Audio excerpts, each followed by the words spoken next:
Good afternoon, everyone, and welcome back. Thank you very much for joining me for Pillars of Eternity 2. Yet more of it. I am the Olsen, and I am your host for today's festivities as we are just about to leave the gullet.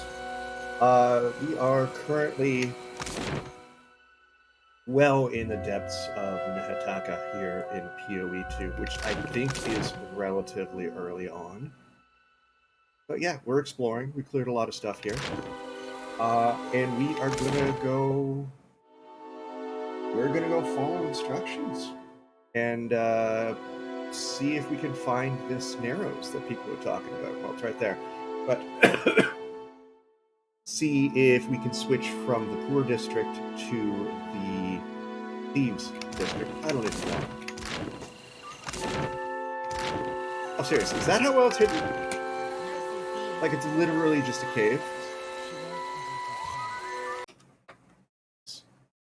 All right. Well, we're doing a thing.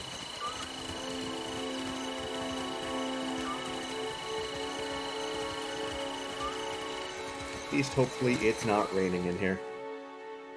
Enter a dim alleyway that lovely, that reeks of urine and torch smoke.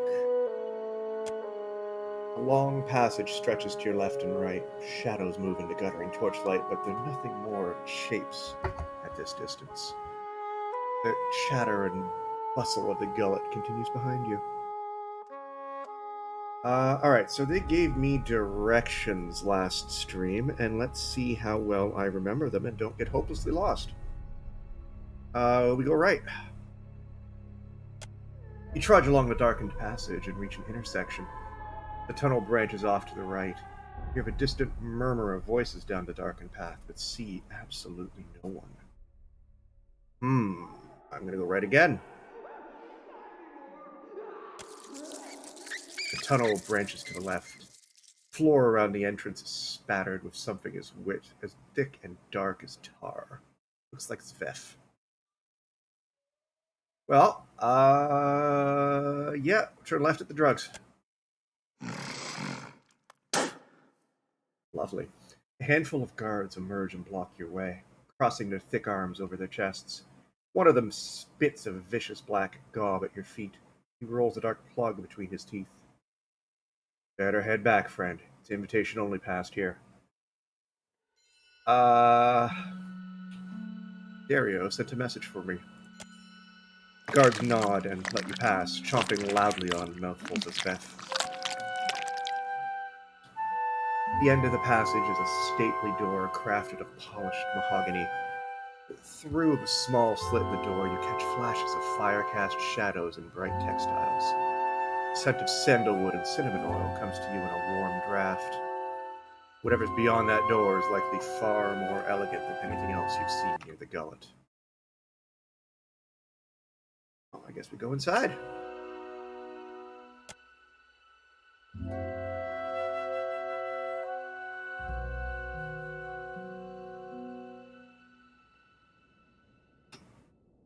Here's the thing. Don't get to talk to you. Don't keep the boss waiting. I don't plan to. I'm just exploring. Dario, he looks... That is a weird animation. He just kind of looks... He's falling asleep? I don't know. Weird. Sorcerer, thug, brawler, bruiser, healer. Okay, if this turns violent, I'm fucked. A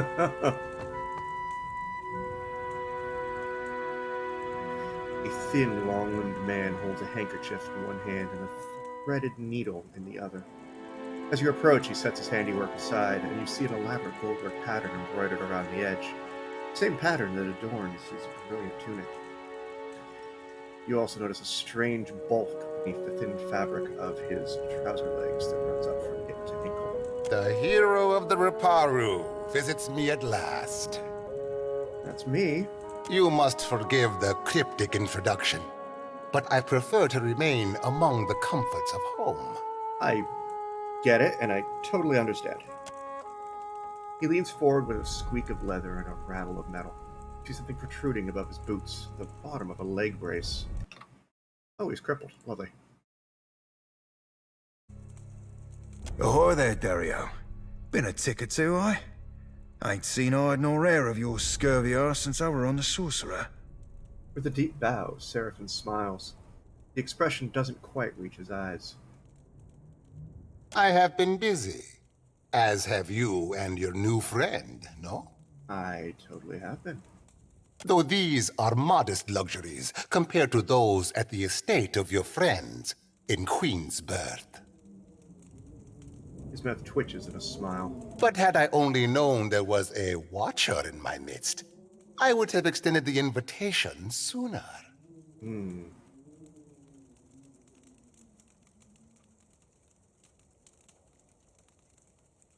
Thank you for the courtesy, all the same. Your manners do you credit.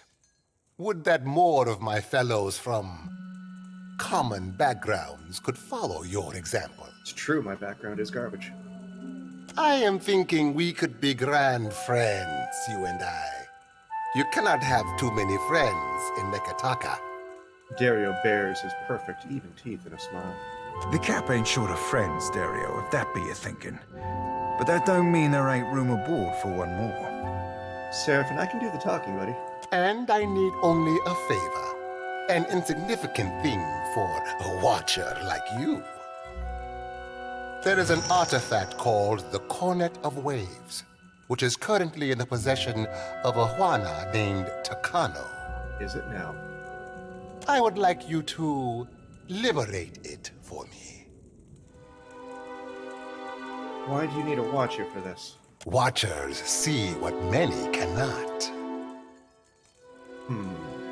Takano is a man of many vanities, as your special gifts will no doubt reveal. Why does that alarm me? His villa is on the eastern edge of Serpent's Crown, just downwind of the palace. Okay. Okay. The opportunist I first hired was too bold and found herself ejected from the district. With your genteel manners and unique talents, I am hoping you can avoid such complications and persuade Takano. I will certainly try. After all, it would be best to avoid drawing the ire of our Mataru hosts. This is very true. When you have the cornet, bring it to me. I will pay you well.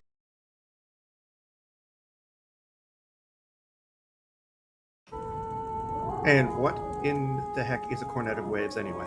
It is an old Juana artifact, a musical instrument of sorts.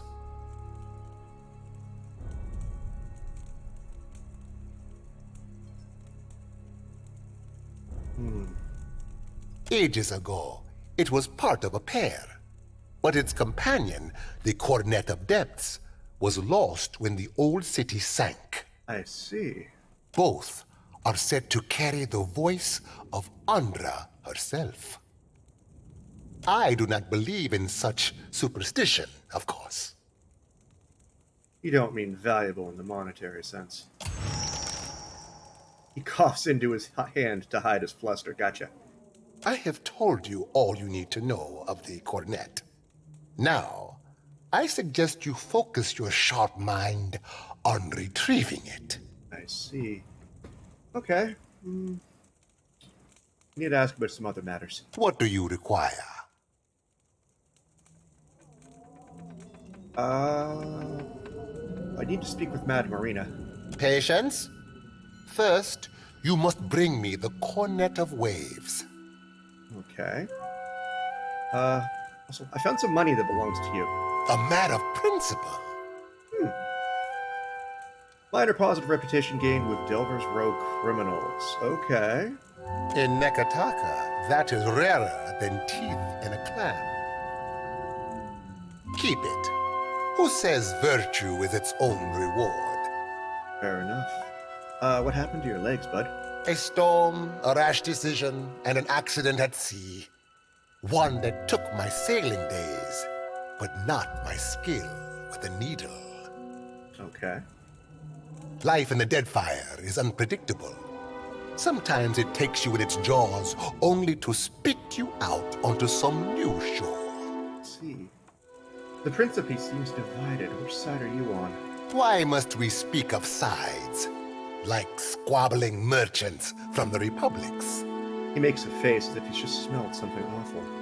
Once, there were no sides. Only Principi, a people united by common interest and culture. But as our fame has grown, so have our numbers. Many of these new bloods have no sense of restraint and little regard for our heritage. He ain't blowing ballast, Cap. Don't mean there's a course to be charted back to the golden days, though. Alright, just listen. But we need them still. The new bloods are Principi too now, and many are inventive in ways the old guard is not. I see. Okay, farewell. Excellent. Alright, so we've got yet another new quest. Excuse me. I need to...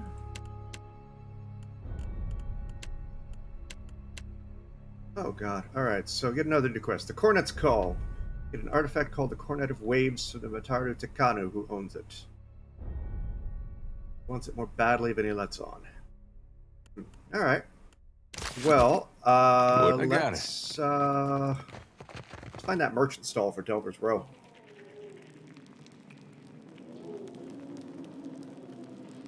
I don't think there's anything in the Narrows. Go to the Gullet. Back to the entrance, because I don't know how to do it from his place.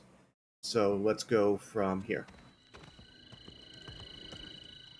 Okay, so over Narrows. Dim alleyway reeks of piss.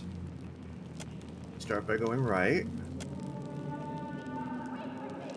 We go forward this time for Delver's Row. On your left is an abandoned merchant stall displaying cheap jewelry. The path continues ahead. Yeah, let's take a look at the stall. Laid out are various trinkets made from junk, necklaces strung with fish bones and shoe buckles, and bracelets made with shards of broken glass. But the curtain sways and flaps as it's stirred by a draft. You twitch aside and discover a secret passageway. On your left is the abandoned merchant stall. We're gonna go through the curtain. You check the tunnel one more time to make sure no one is watching. Then you slip behind the curtain into the passageway. You're walking along when several hooded figures materialize out of the shadows. Not so fast. You've got to pay a toll if you want to visit Delver's Row.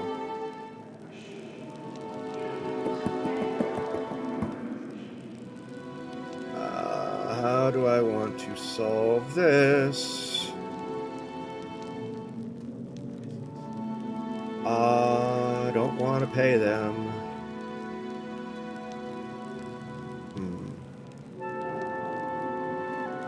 Last time, what do I need? Bluff? Last time I came through here, there's a man with a scar. I paid him. They shrug, stand aside. You continue on, and the rough stone changes to smooth cobbles under your feet. Wan lamplight shivers ahead, as yellow and tremulous as fear itself. Before you is a narrow cavern that writhes with shadows and echoes with the music of changing loins. Enter Delver's Row.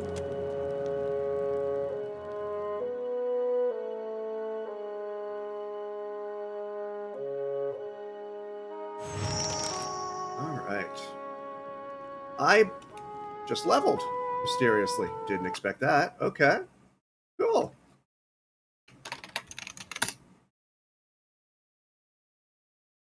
I did get to Delver's Row, Tenwin. I did indeed. I also met Dario, who was delightfully creepy. And now I have a job for him that I'll probably do in several levels. The Cornet's Call. It's some mysterious artifact that I need to get. That he wants really, really badly. But first, I'm going to level people. Welcome to level 7.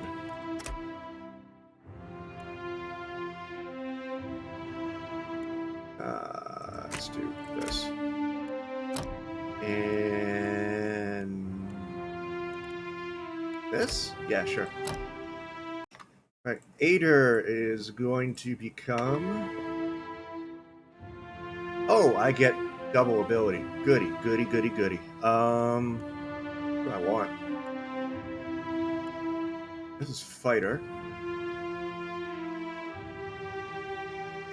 Okay, that's new. Mule kick. A powerful attack that knocks enemies into the air and then prone, leaving them disoriented. I don't remember that from 1. What else we got?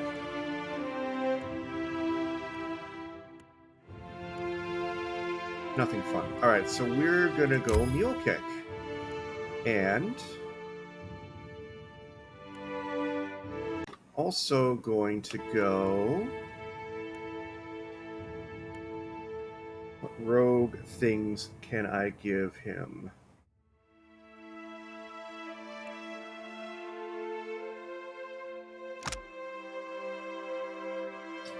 Yeah, that sounds fun. I like that.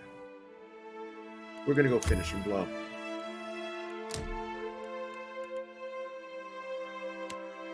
Oh, that's not... I keep clicking that check mark in the bottom right-hand corner of the screen because logically, if it was a check mark, that must mean I'm finished, right? I am not the smartest barbarian. Alright, speaking of, my witch is going to take...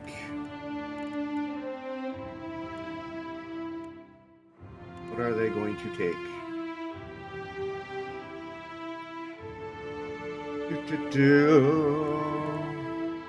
So wild sprint is for now, maybe later.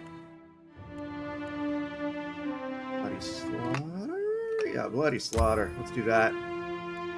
And for cipher, what kind of neat thing can I do here?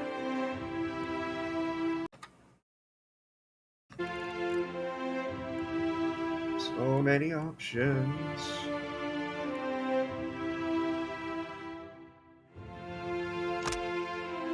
That seems interesting.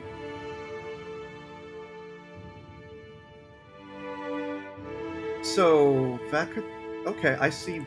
Alright, I actually like that. Where'd it go? That turns him more into just a melee god, which I'm totally okay with. Alright, cool. I like where that's going. What can I do you Jody for? didn't get up level. That's fine. She'll get it the next map I go to, I guess. Aloth is going to get another bunch of skills and stuff. Metaphysics. I don't know what metaphysics will do, but sure, we'll do it.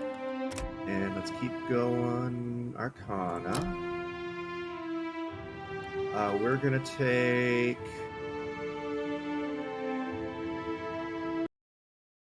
Yeah, I like Arterial Strike. You. And... oh god, so many spells. So I have Crackling Bolt and Bounding Missiles, which is like my favorite spell in the world already. So... but...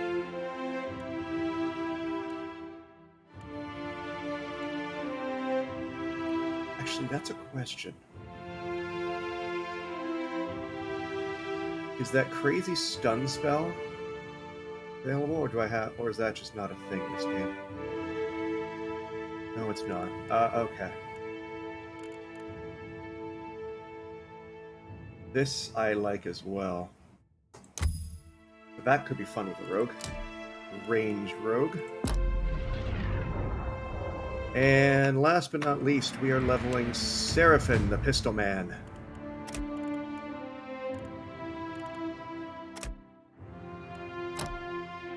Seraphin is going to take...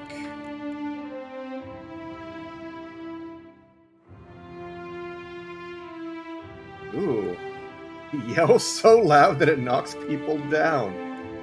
That is wonderful. And what else do I want?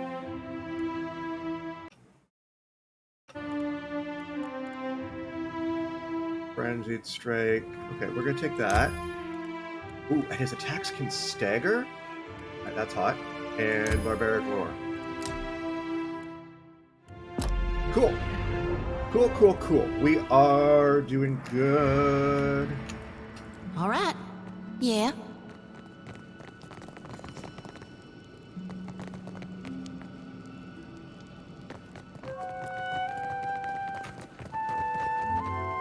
Alright, who are you? You're an Orlan, right?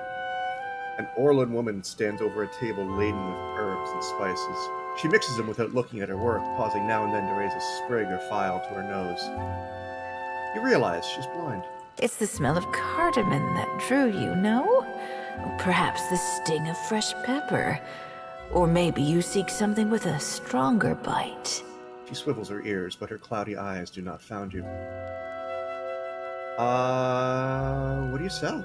Food, of course, and supplies for the road.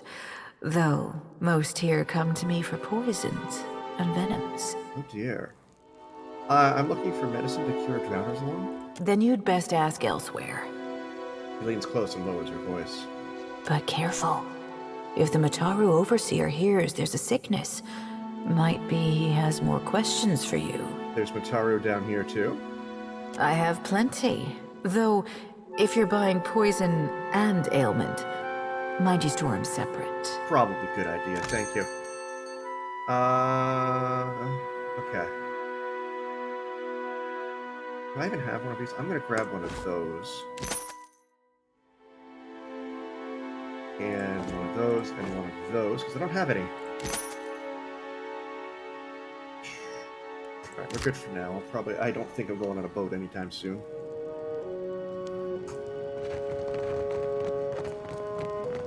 Alright, let's see. Who are you? Oh, you're just a reporter. You're all reporter, right? No, you're a cutthroat. You're playing dice, cutthroat, thug. Pirate! Oh, okay, so they're good people. Valiant. Huh. Several paintings look identical, down to the signatures copied in the corners. Okay. Looking for something to sharpen the senses? To help you leave your sorrows behind? I got what you need. Let's see what you got. Alright. Deadeye, so drug dealer. Cool. Aspiring apothecary. That's a great way to put it. Mouth char.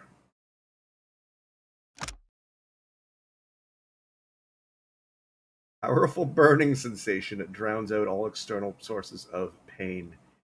The drug hurts so much that you don't feel any other pain. That's a selling point and a half. Go this way.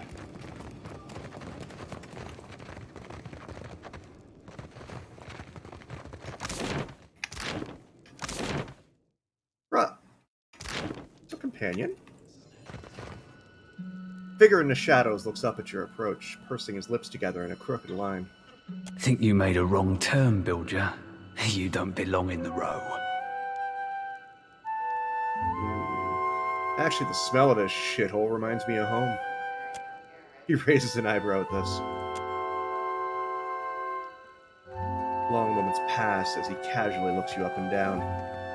I'm just gonna say nothing. We're going stoic. You know when to keep your mouth shut.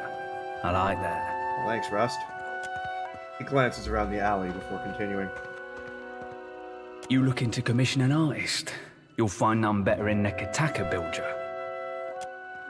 He lightly traces a finger across the hilt of an emerald-encrusted stiletto, hidden within the folds of a dark leather tunic. His narrowed eyes seem to dance in the magical light as their gemstone pulses with caustic glow. The right half of his mouth ascends menacingly as he dips his head and peers at you from underneath his brow. You're an assassin?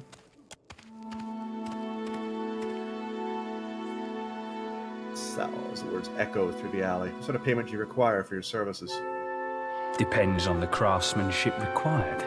We don't know each other, so let's keep our dealings within the gullet, yeah? Alright. I don't really have anyone for you to kill right now, so... but I will remember you're there.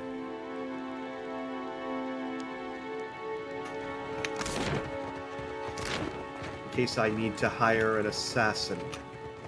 Which sounds like something you never know I might just do. Looks like a door. Go through it.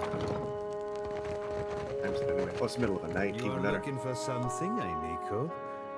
Perhaps I have it. The guards are all drunk.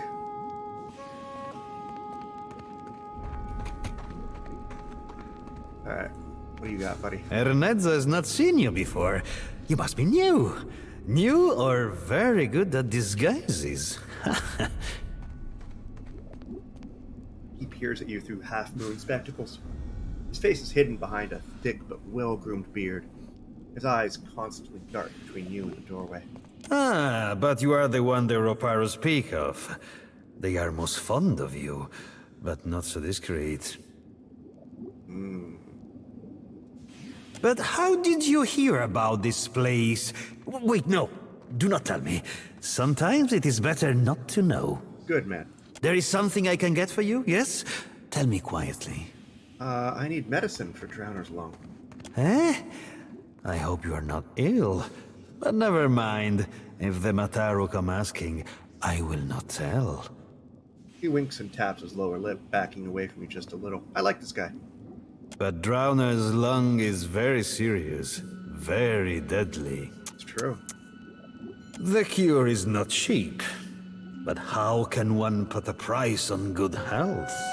He grins marvelously and waggles 8 fingers on the countertop before you. If the price seems high, there is a certain little favor you could do for me instead. What is this little favor? Just mind that you keep this between us. You have a reputation for being too candid. I do like the fact that I'm not a liar is working against me here. That is good design. There is a certain merchant here who needs to not be here. Oh. Yeah, I'm not a murderer, sorry. Then why do you haunt Delver's Row, huh? What do you think we do down here? All tea parties for the rats? There's tea parties? Yes? That's the kind of thing somebody says when they don't want you to know that's exactly what they're doing. This merchant runs a shop at the end of the street. People know it as the Spindleman. If you get rid of it, then I will give you the medicine. Yeah, that's true. There was no benefit to negative reps either. Hold on, not so fast. Do they call him that because he carries a spindle, or because he's got spindly legs? I'm just going to buy it. Belfetto. Though if your coin purse is so full, take care that others do not hear it jingle. Noted. Your medicine, as promised. I could just steal it, but I don't really have anyone that's good at stealing. And, Hey, how did you do that? Can you do that again? Ader stares at Anetsa, which... Oh, I see. Okay, he sleight of handed it in. I got it. To think the fate of Aora rests in our collective hands. Ader blinks slowly at Ader before turning back to you. There is something I can get for you, yes? Tell me quietly. I need supplies. Of course. Only do not tell Anyone where you got them. All right. Ooh. I wish I had 27,000 gold, because that is really good. I like that. Is this Nox, Paul? Hey, Paul, how are you, man? Secret button which opens up the door to a storeroom where the medicine is. Oh, cool. No, this is, oh, I know you're not being serious. It's Pillars of Eternity 2, and it's fantastic. It's not Baldur's Gate. I don't stream that every day. Oh, hello. This is a really good gun.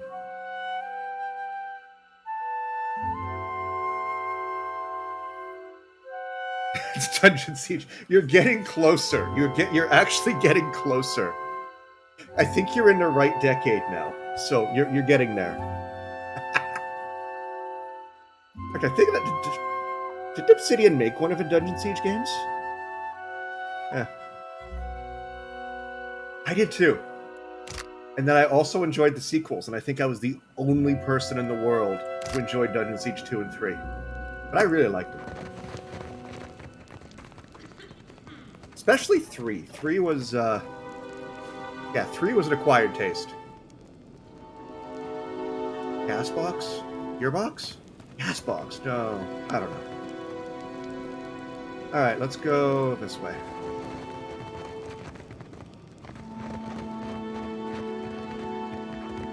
Delver's Row has plenty to offer, but it's that way.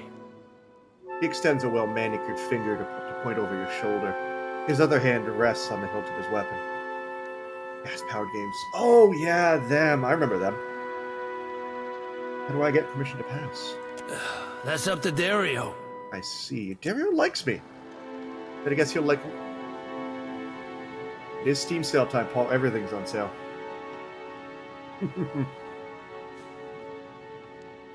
Is it just a buck? What? Alright, well, maybe. We'll see. We'll see, Paul. No promises, but we'll see. Multiple copies? How'd you manage that? Oh! Who just leveled? How did they level?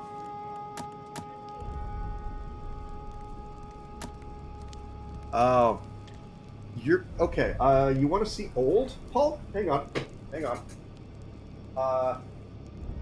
The dust. That's how old this is.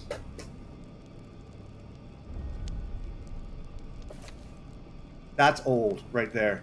This would be a day one collector's edition of Spore. Which one of us is fucking old? Can you see that on camera?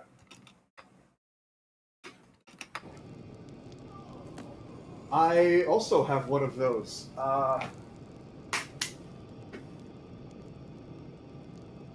Spore was amazing. It was one of those games that how can I put this? Guild Wars 1. Guild Wars 1 was fun too. Spore was underappreciated. Underappreciated. All right, let's go this way. Oh, hey. Will do. Algol. What do you do? 20% Constitution Affliction duration. Awesome. Well, do you know what? Into the kennel I've got on my back. And Jody, I need to level you. What are you? What am I going to give you? Well, I used to stand a chance with my console game shelf, but I didn't know you then, but like 7 years ago, there was like a break-in, and I lost all my old console games. Someone swiped all my amazing stuff, and I see they're like hundreds of dollars now. It makes me sad. I could have done so much with those. Not religion. Alright, monk level. I'm going to do... Oh, that's new. When active, melee attack weapon critical hits have a chance to trigger another attack instantly.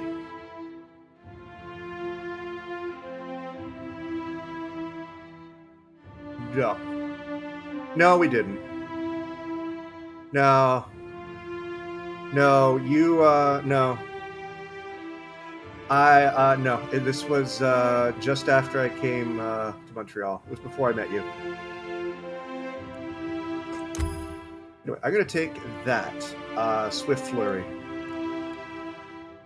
And we have a spells. Which spells do I want? Do you? Oh, okay. Well, maybe I'm wrong. I'm more than willing to be wrong. I will admit when I am wrong. Yes, that's true. July 1st, again, it was just so much fun to watch out my window.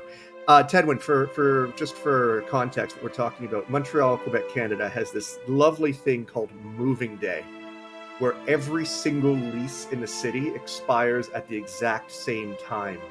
So everyone moves simultaneously, and you just imagine the chaos of a city of 2 million people all swapping apartments at the exact same time.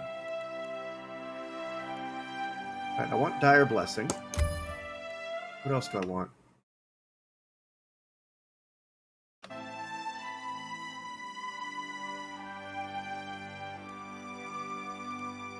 What do I want?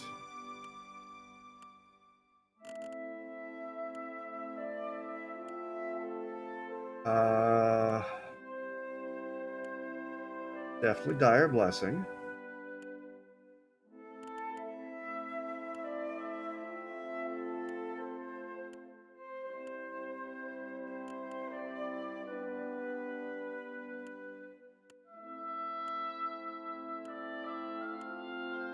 Hmm. 6 years. You win. All right, fair enough. What other spell do I want? Oh, this is basically Moonwell, isn't it? I think I want that.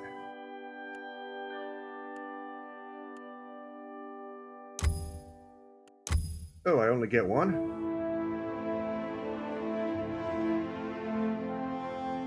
Brothers now. For his holding. No, I just gave up, man.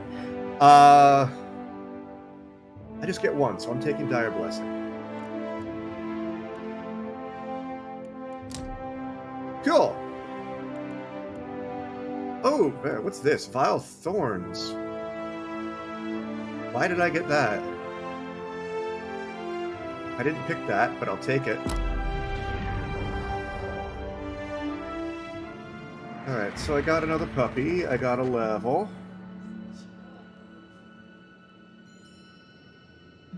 Oh! Something approaches. Oh, monsters. Ogre. Oh, it's one of these guys. Got it. Okay. I promise, Henwin, I will not kill this one.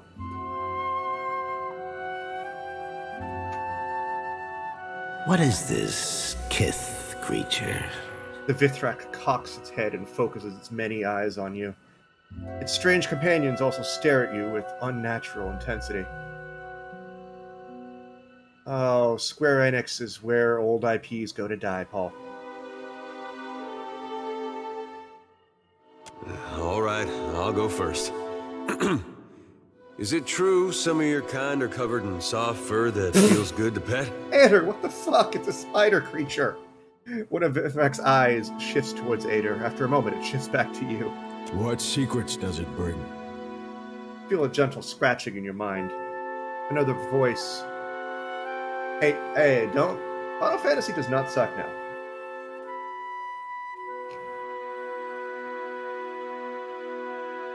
There's only been, 2 Final Fantasies that have been bad. At least mainline Final Fantasy games.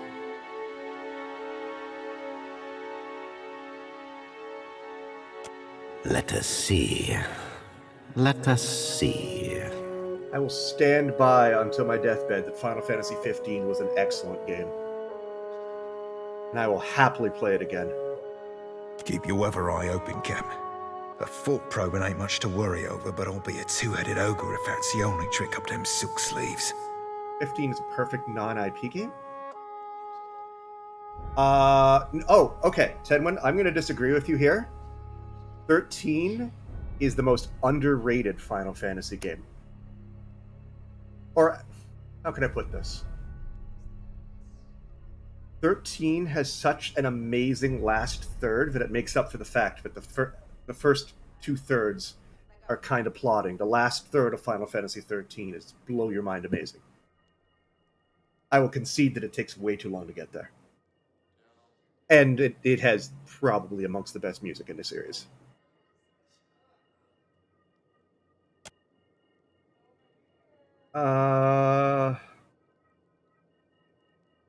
Let's talk instead. Why don't you ask me what you want to know?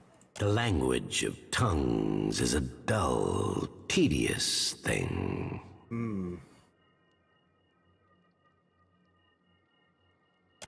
Why ask when you can see for yourself? But I agree, 11 was terrible. I did not enjoy 8.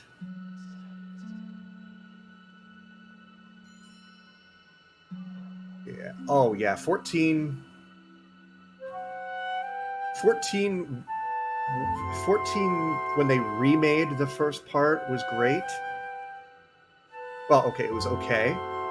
And then Heaven's every other expansion up to that after that was amazing as well. I have not played Dawn Trail yet. I want to play Dawn Trail, but I haven't yet. You're weird for playing 11, Paul, especially as on a fake server too. Anyway, the Vithrak reaches further into your mind, plucking and picking at your memories. A watcher, the Deerwood, the warm seas of the Deadfire. Yeah, you keep poking in there, bud. A death, a life, a wide sea, stirred by storms and pirates and...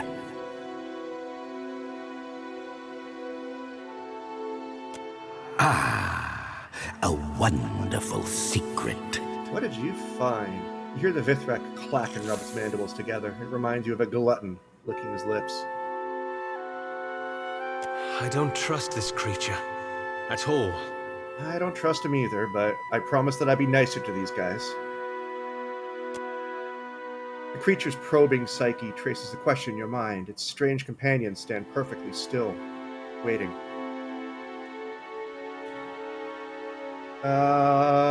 Your snooping has upset some of your neighbors.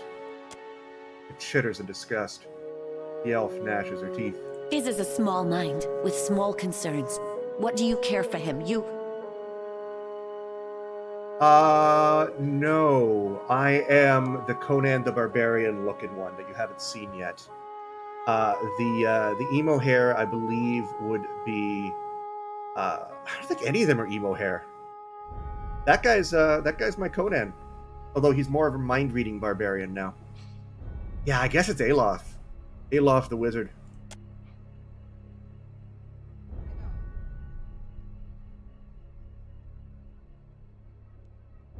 Bangs are covering his eyes. Classic emo. I don't know about that, man.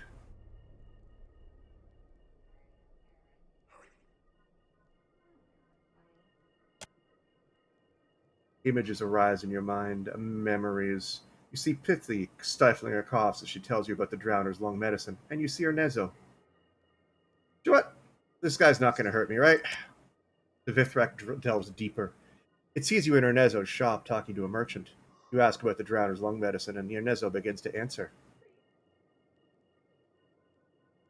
Okay, where's this taking you? Pushing into your memory, gentle but determined. Feels in his shattered soul. Your conversation with Ernezo plays out. He tells you about the Spindle Man and offers the medicine to you in exchange for killing him. What is your business with the cellar, woman? You saw the memory. I've got nothing to hide. Yes, we saw it as the medicine you desire. So we will tell you a secret. It nearly dances with excitement, tapping its curved claws together. There is a hidden entrance to her storeroom. Oh. Follow the wooden catwalk east of her shop. This is where she moves supplies in secret for Dario. Why tell me this? We want to see you betray Ernesto with her own secret. Take the medicine you desire. It sidles closer. The ogre and the elf also take a couple steps forward, their eyes blank and expressions still. He's mind-controlled everybody in this room. If you also exterminate her, then we can sell you special things at special prices. Though the other cellar women and cellar men might think angry thoughts of you then. How about I just steal from him and then don't kill him because I don't need half this city on my ass. But what will you sell? What will you sell me? Oh. Oh. Ooh. This feels good.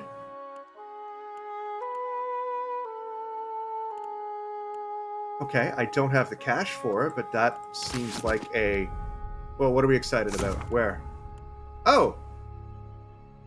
The melee attacks to deal additional slash and burn damage. So this is a fire thing. I'm into it.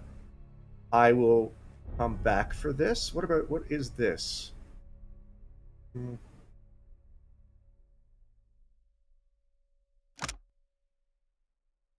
Ability activated when wearer becomes bloodied. Grants Reingrim's repulsive visage.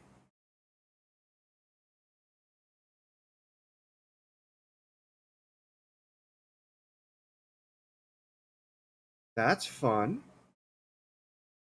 But is it a wizard one? Like that seems like it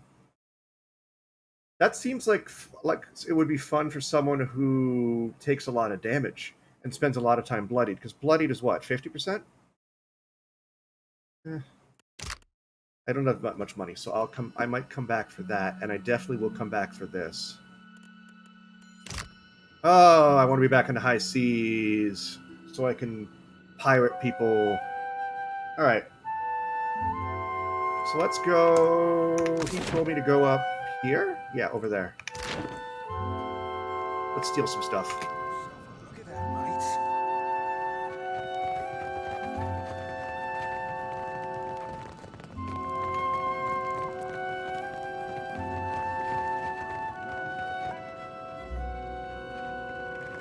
And yes, my moral questionableness continues. Worth a look. Oh, there it is.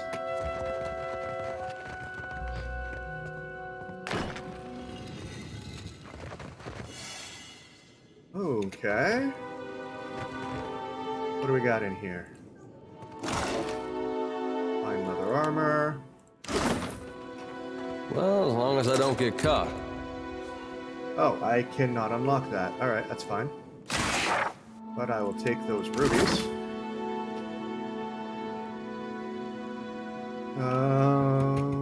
Is that... There is some...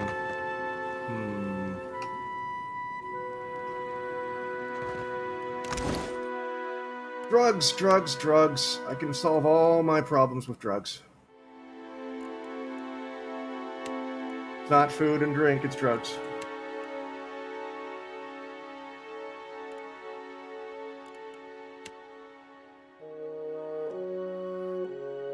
No. No potions. There's also a potion that increases my mechanics that's also less addicting.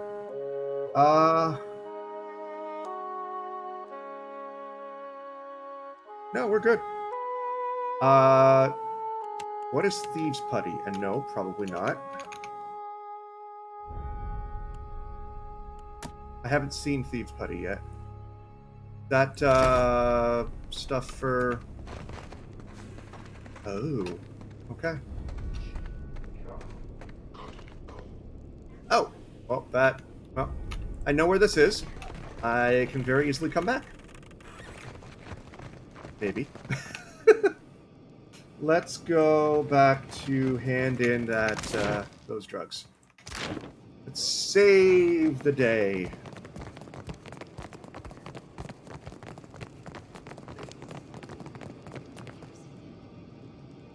Oh, so hot.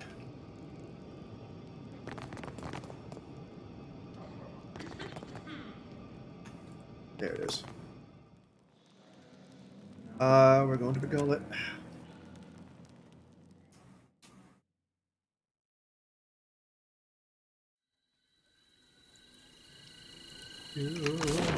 You're right. He does do that with his hands. What? Fie, 'tis roughing his precious spelling book that scares the lad. Or maybe 'tis notching his wee finger. You gotta stop. My sides hurt. Oh, I miss this. Surely you've spied how he's always brushing himself. He won't say, but he's afeard of seagull shit. Well, have you ever been shit on by a seagull? That's not a pleasant experience. It's terrible. Anyway, let's go hand That this in. Dawnstar may be able to help. What say? Help how? Poison me? Akira, no thanks. We have got a whole bunch of quests that we can just hand in. We can go from one to the other. Hello, sick. Need something? Well, here is your medicine. Her eyes, watery and red, dart between you and the file you hold. She coughs into her fist. That could save an awful lot of sick people. She wipes her hand on her shirt and blows it out to you, and holds it out to you. Oh, delightful. Let's give her the medicine. She takes the bottle from you and uncorks it. A sharp, piney odor escapes. She breathes it in and smiles. That's the stuff, all right. Thank you. That's from me and from the children of the Dawnstars. Excellent. Oh, hello. If you'll excuse me, I better start treating the sickest ones. Start with yourself. Alright, I got a pretty little ring there. Where'd it go? Oh, it gets warmth. Oh, that makes heals better. Yes, please. There you go, Jody. Enjoy. Adair, look what the water... I hear you.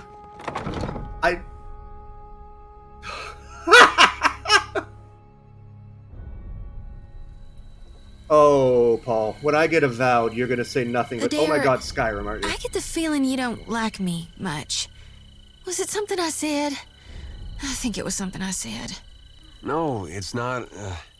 You're not doing anything wrong, exactly. Really? I mean, you tell me if you had a problem, right? If I'd bothered you this whole time? It's nothing personal. I just don't think we need to be talking, is all. Oh. Well, thanks for clearing that up. Okay. Happy to oblige. Alright, let's head back to Queensbirth. We have All right. a little bit of business there.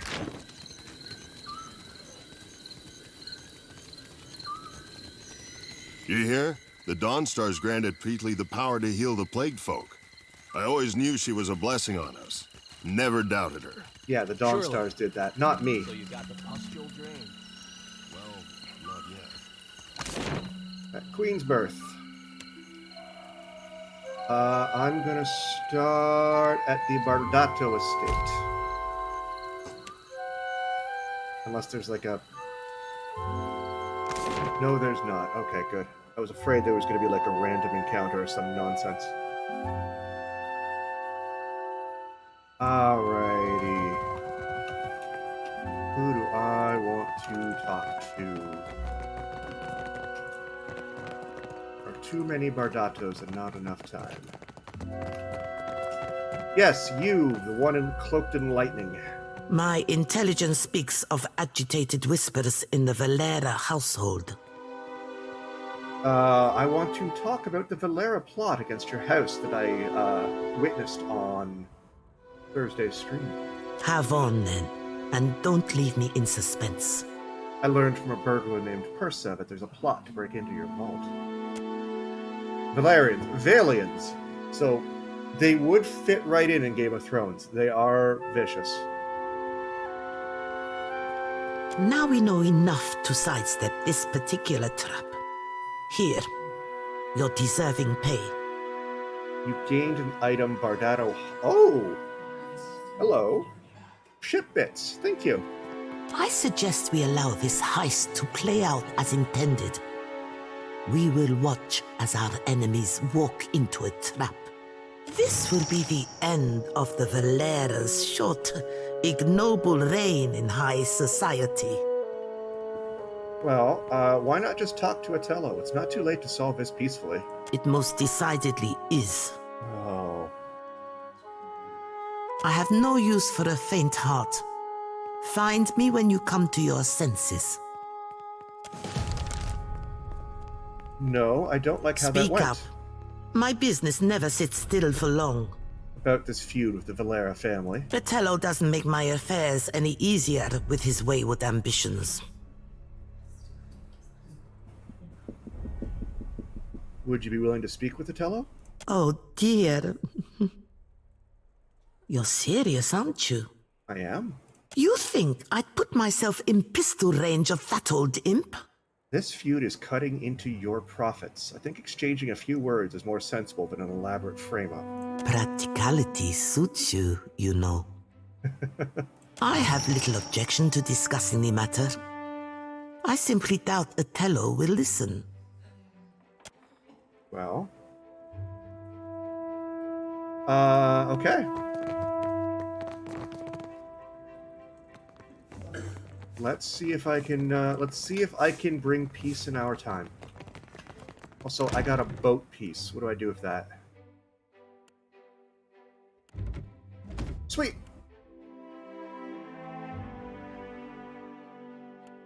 Oh, the old piece has just disappeared. Okay, cool.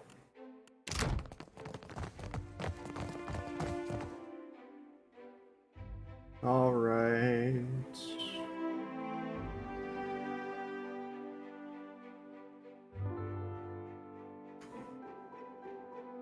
We go with the loading screens again because I'm in the city.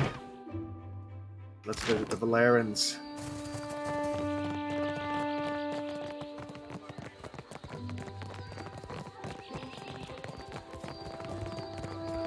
It's very Romeo and Juliet.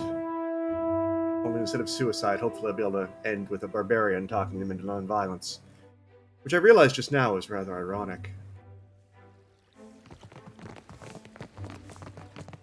Okay, who was it that had the quest?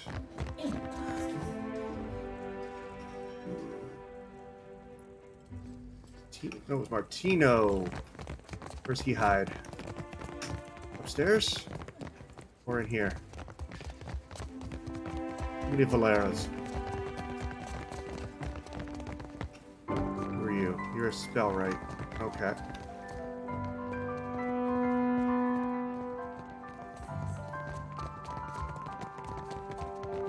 Or are you, Martino? No.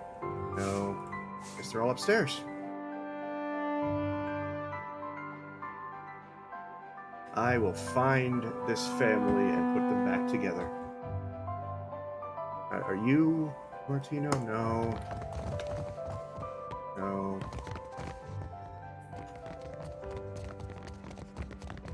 There we are. We'll start with Martino. I no longer hear the perverted anthems of Rawatai echoing across Queen's Birth. The Royal Deadfire Company sailors are gone. And Zili has a new audience. Clever. That's what I do. He unceremoniously tosses you a sack of coins, his interest already elsewhere. Stick with me and you'll be on the winning side when the dust settles.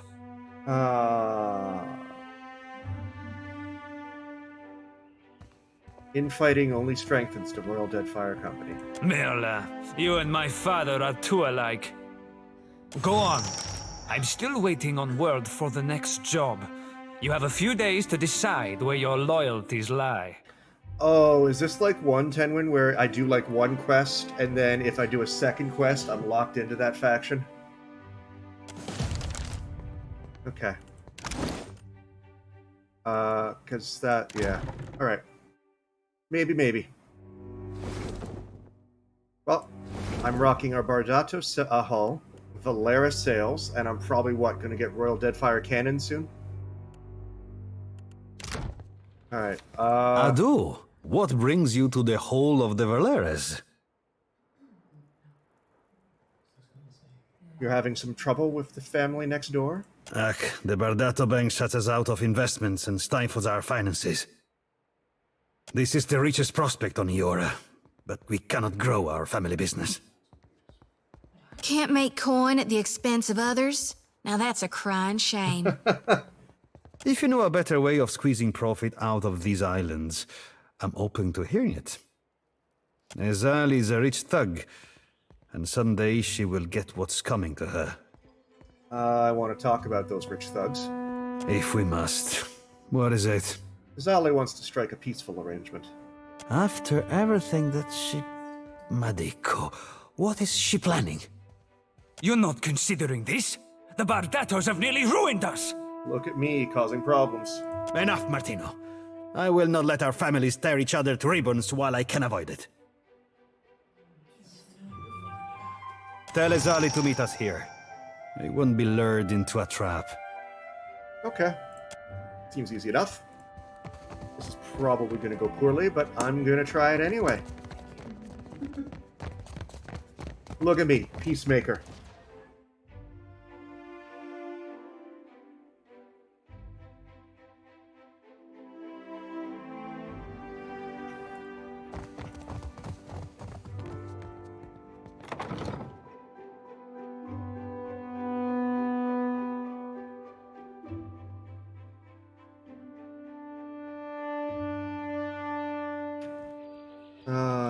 Okay, so back to the Bardatos.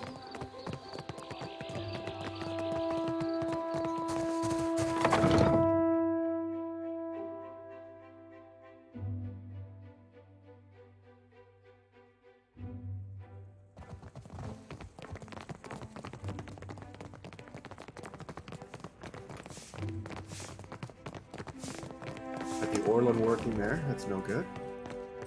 Speak up. My business never sits still for long. About this feud, again? Fratello doesn't make my affairs any easier with his wayward ambitions. Well, I've spoken to Otello, and he's willing to meet if you are. You're serious? If this is some Valera trick... No, it's just, I'm not walking into a trap without keeping an eye on you as well. What? This isn't my fault. Okay, it is. Let's head back to the Valera estate now. Very well. If nothing else, this promises to be entertaining. Alright, here we go.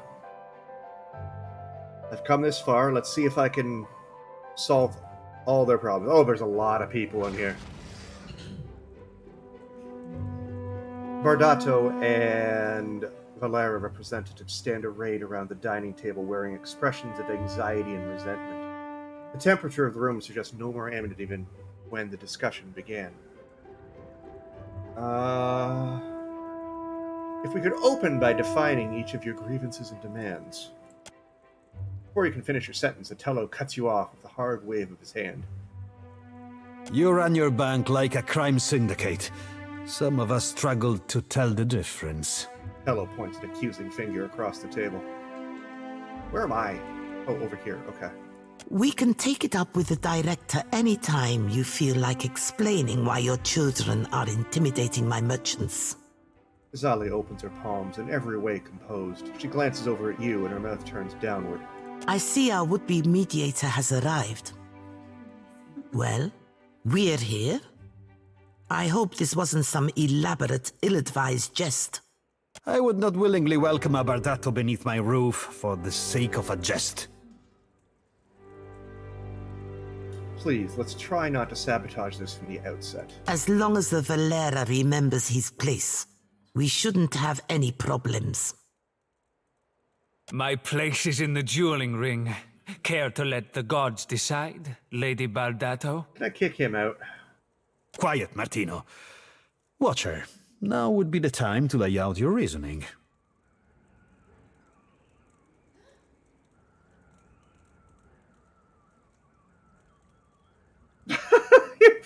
You're both working for the company. You're both single parents.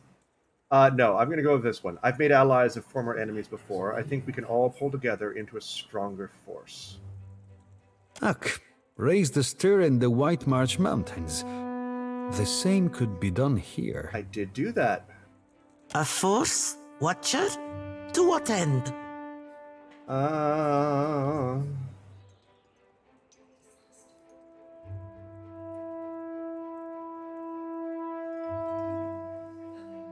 The expansion of trade and progress in the region. A worthy ambition.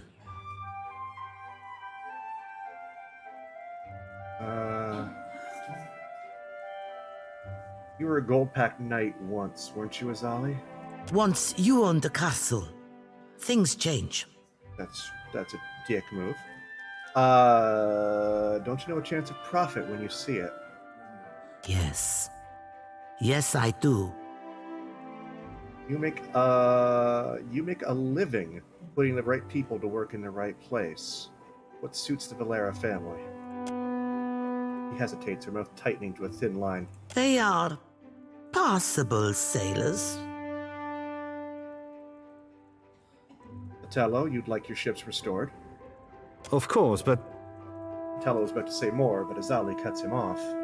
I want the Principe out of the trade lanes. What?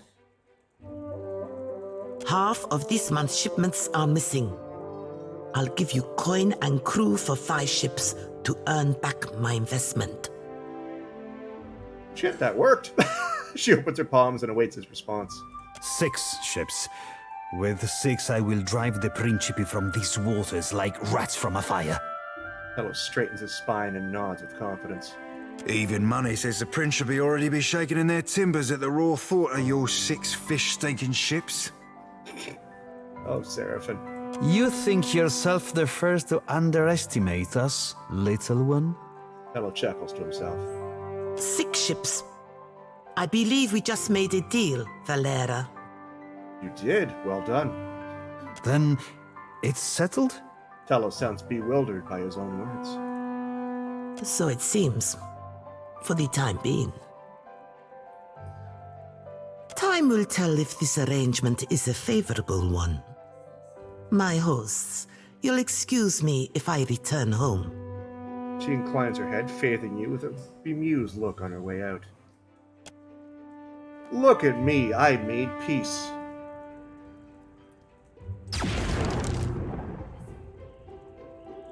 And there was a zappy sound. Alright, let's go back upstairs and talk to Otello.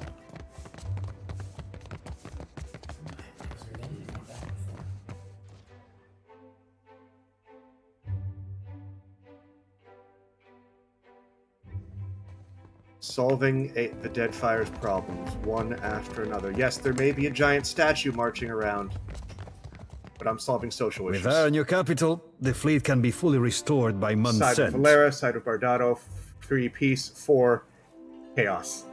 Yeah. Does chaos give any benefit at all? Here. You may count yourself as one of the family. That grants you the right to display it. Ooh. Farewell. What is this sword? You get her armor that boosts storm abilities. Yeah, that makes sense. Grants devious. Additional penetration. Okay. Who wants this? Am I gonna go dual wield? If I get another sword, I might.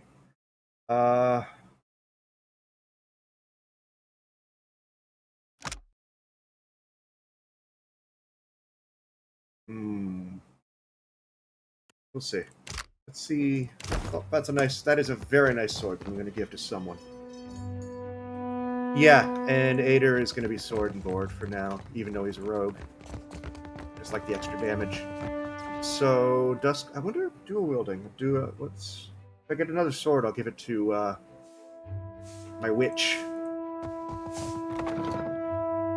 Alright, let's see what the Bardatos think of his new peaceful arrangement.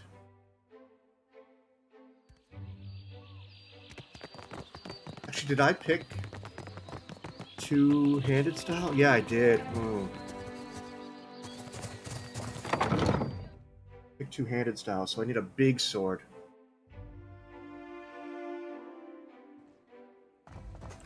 Still, I'm sure I'll meet a dual-wielding character at some point. Or I could just give it to Seraphin if I ever want him to not be range. I never thought to see a Valera on my payroll. Azali sighs over her paperwork. I have not forgotten my debt to you. The Bardato vault is crowded with enough heirlooms that we won't miss this one. passes you a handsomely crafted mace, grinning as she hefts it with ease. Oh, that's also very pretty.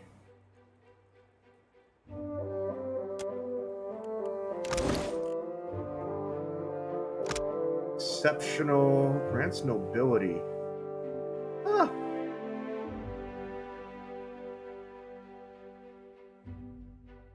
That feels good.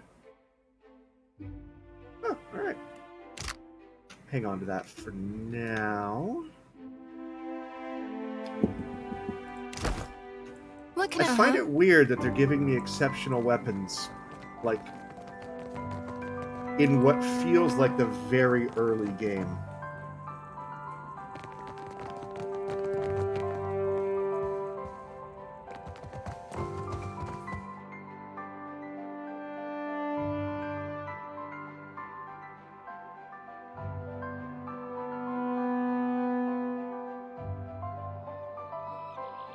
I haven't decided where I'm going yet. I'm going to check in with the trading company. Now that I've done all that, we'll see if that changes anything. Aethys, light of spring, sun of the world, thou givest me life and purpose.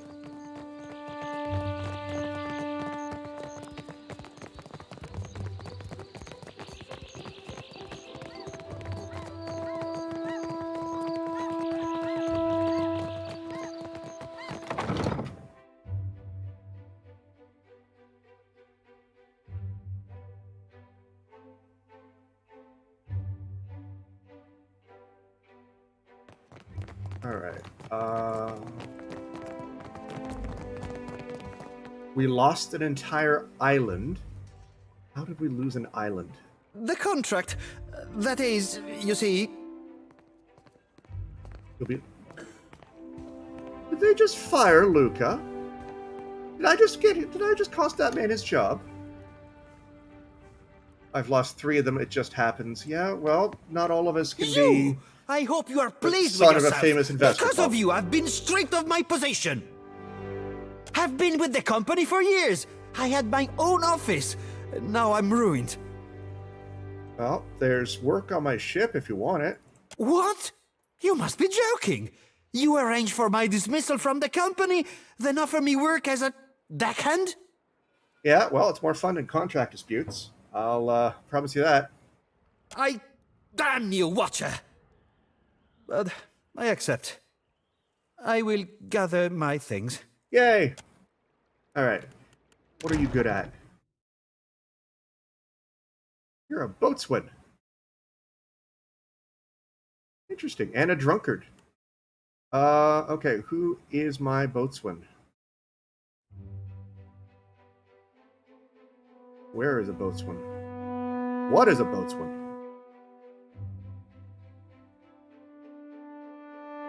These are... Oh! We're gonna need a bigger boat. Alright, that's fine. He can just live in my inventory. Alright, let's go to Pariki's Overlook. That's the next stop. Can I get there, right? It's not one of the locked places.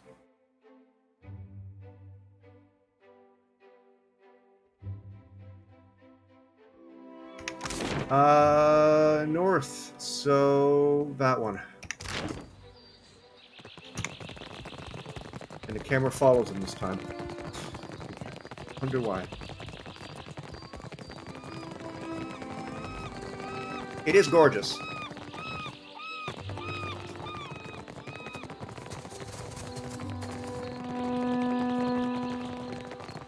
I certainly do like it better than Defiance Bay. Alright, Pariki's Overlook.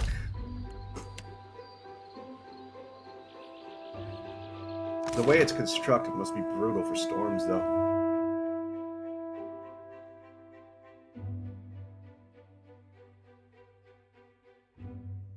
Alright, what do we got here? Imagine climbing it. Yeah, exactly. I heard you and Isilmir again. I do wish you would stop encouraging her. Real sorry, Aloth. We'll keep it down. You think I care about your childish jokes? What bothers me is how she dog-ears my grimoire. And you keep bringing her out. Just looking to lighten the mood, I guess. Yep. Yep. I'll get to the armor smith. I'm gonna look at everything. Water Shapers Guild. Like Avatar? Cool. Arkamir's Manor. Alright, let's visit this exotic herbs place first. Because it's right there. I have heard that name before, and I'm rustling. I'm trying to remember where.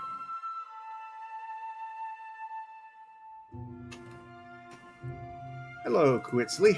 Why, hello. Kutstili at your service.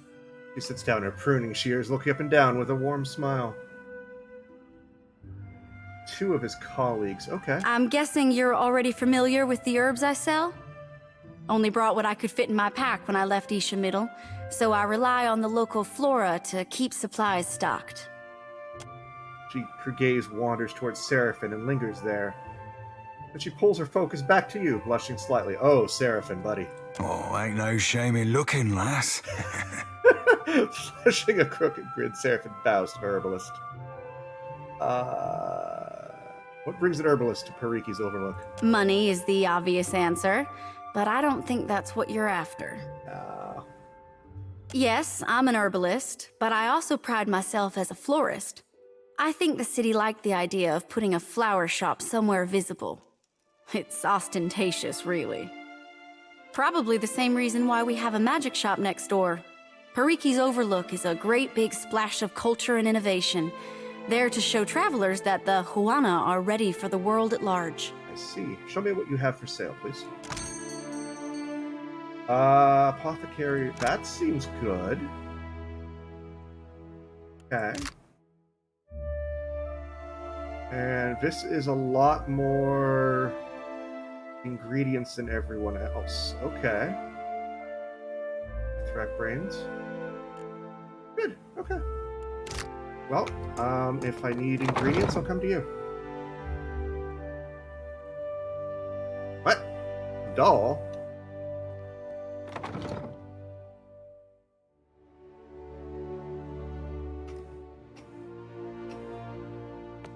Welcome back, stranger.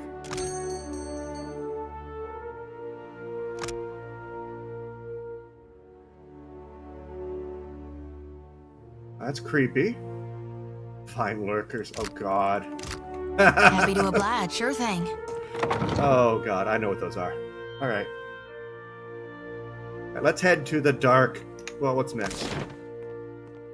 Yeah, the dark cupboard. I thought I saw something like that. That sounds Harry Potter as hell. Potions.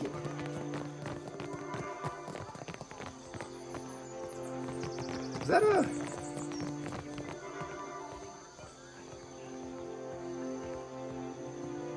Okay. Imps. Messenger imps. Got it. New berries.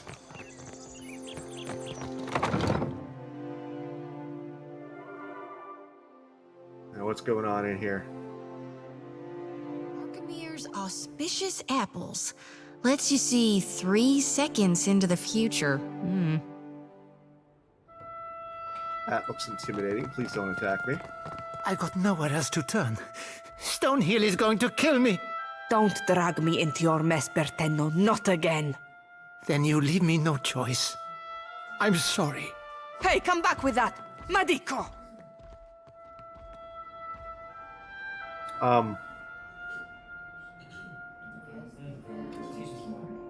Your constructs aren't very effective. Sorry, I'm sorry to say.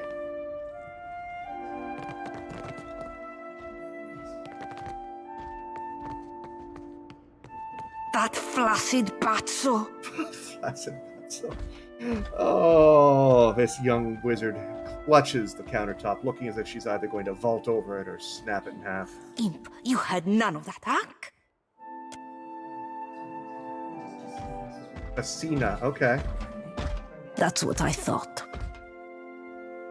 What am I going to do? Think, Fascina. What was that all about? My postenago of a lover stole Rokawa's fingers. The master will kill me if I don't get them back. I see. Carrot. Conversationally meaning idiot. My carrot of a lover. He must have wanted to raise some fast coin. Arkemir will flay me alive over those damned gloves. Arkemir is okay. He's wizard.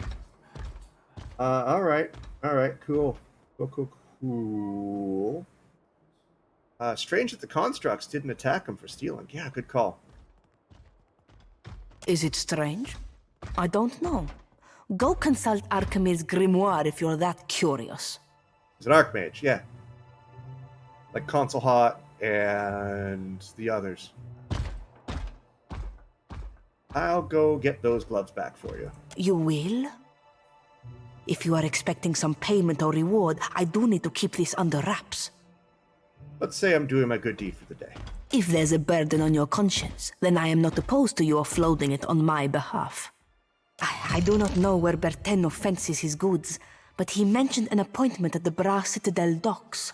Messina bites her thumbnail and glances at the door, seeming to wish it would burst off its hinges. He mentioned that he owes money to a Raotayan captain named Hamuto Stonehill. Not someone to cross, I hear. I see. Tell me about yourself. I am the apprentice of He of Many Colors. Okay. That's plain old Arkemir to you. What few spells I know have names like Arkemir's Dripping Scourge or Arkemir's Malevolent Codpiece. Arkemir's Malevolent Codpiece? He made me conjure a household staff of imps. Horrible, chittering things. I think it's because he knows I hate them. You use a lot of honorifics when you talk about Arkemir. It laughs at me when you kick him in the nuts. He makes me call him by the titles he's earned in his long career. I can also call him by the titles I've made up since the start of my apprenticeship. To me, he's the bringer of foul wind, the teeth of suckling imps, and the herald of dirty slippers. Show me what you have for sale. Oh god, another grimoire that I can't afford.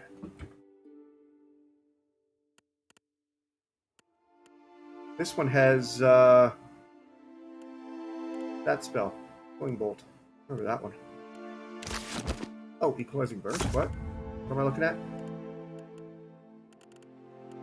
Oh, Jernog's Equalizing Burst. I see. Afflictions. Cool. Cool. Thieves Putty. I'm gonna grab one of those since you mentioned it.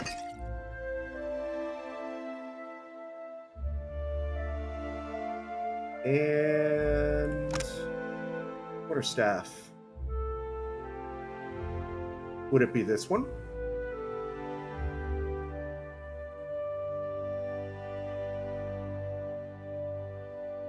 Plant ability, power levels, 20% damage against vessels. I like that. How expensive is it? Very. Okay, good to know. Ring of Focus Flame, don't really need that. Sashes, specifically in another island. So what you're saying is when I have the money, I should specifically come back and get that quarterstaff and give it to any hypothetical druids I may end up with my party. Good to know. This looks like fun for a chanter. Of course, I don't have any of those yet. Sure I will. This is a very pretty shield.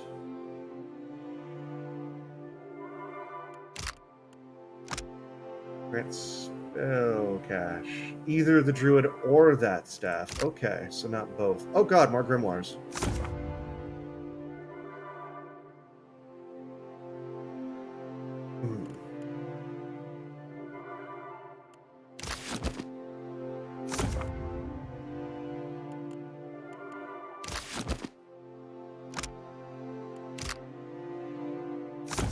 That one's unique. Landgraff's Martial Masteries. At least it's got yellow on it. Okay. Gwyn's Bridal Garter. Huh.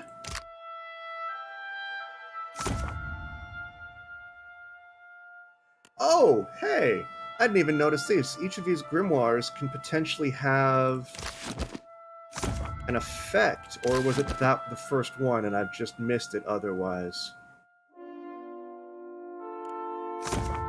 Cool. Cool, cool, cool, cool, cool.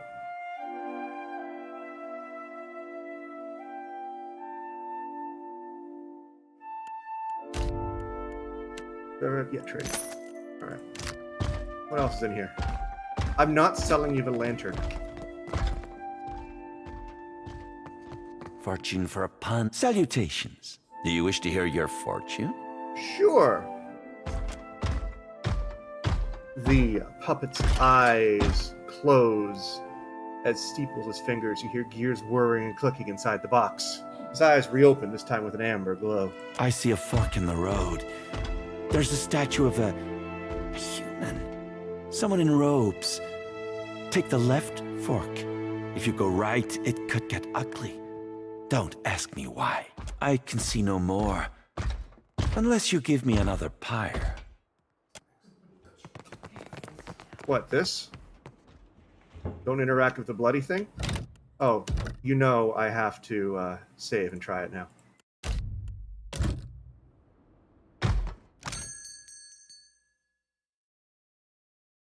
What? The critter cleaver.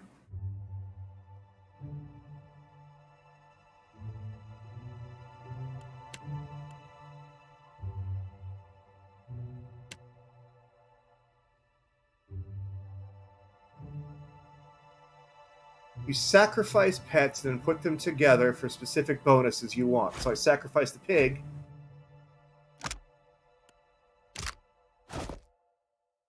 Oh, that's fucked up.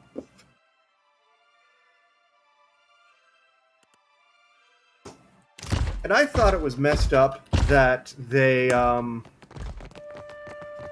lived in a kennel that I carry around on my back. But no, I can sacrifice them and turn them into other pets. Like, I combine a pig and a cat? I could literally make a man-bear pig. Alright, what's next? I'm not so sure I believe you. Oh. What am I thinking right now? No, wait. Now. It don't work that way, lass. I pick up on feelings. See fragments of memories sometimes. Impressions. And mostly when folks are upset or a bit of nerve, unless I'm trying to intrude. And I generally try not to intrude. Say nothing. Oh, well, you could take a gander if you wanted. I mean, not all the time. Just this once. Jody, what are you doing? As you wish, lass. Seraphin looks up at Jody with an uncommonly serious impression. His eyes seem to drill into her, but suddenly he jerks his head away and blinks like his eyes are burning. So which is it? Light or dark? What do you see? Neither, lass. Bounced off you like a bullet off an ironclad. Jody shrugs and walks away. Seraphin watches, hand rubbing the back of his head. Anything I should know about? Mayhaps.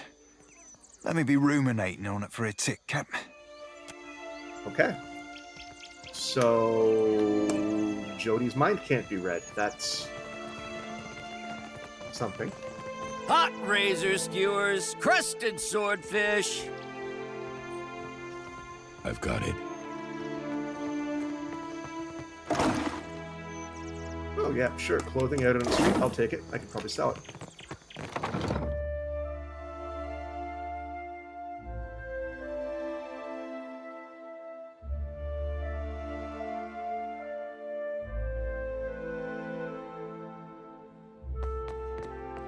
I say, you look like someone who wants protection and a certain something about presence. Akira? The Wana woman scans you up and down, nodding as she measures your proportions. Holler if any of the iron or steel laying around catches your fancy. Or if you need something repaired, I'm happy to take a glance. We'll come back to that in just a second. Show me what you have for sale.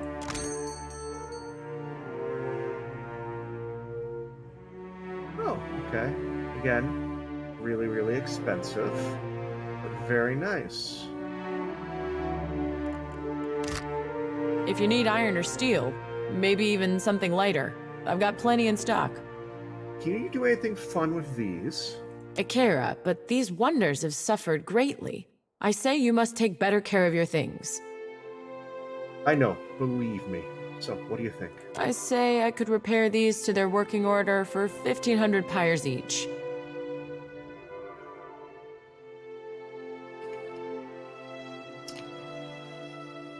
Something about the metal. It yearns to bond as one. What? I could join all these pieces into a great sword for 3,000 pyres. I think I want the greatsword. Akira, when you swing this beauty, you must make sure to tell your foes that Mahiri sent you. Alright, let's take a look Whispers at this of the endless paths. A most brooding and gloomful weapon, I say. I do love brooding and gloom.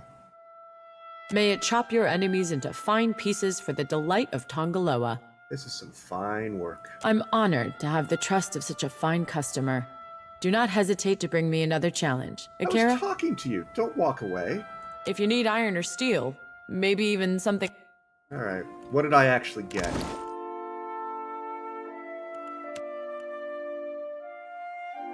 Exceptional greatsword, 13 to 22, which is good. Penetration 10, which is good. Area of effect.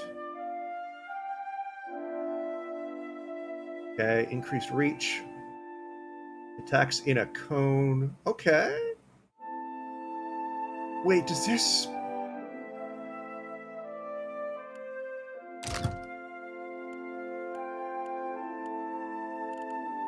Oh, I think this hits everything in an area, doesn't it?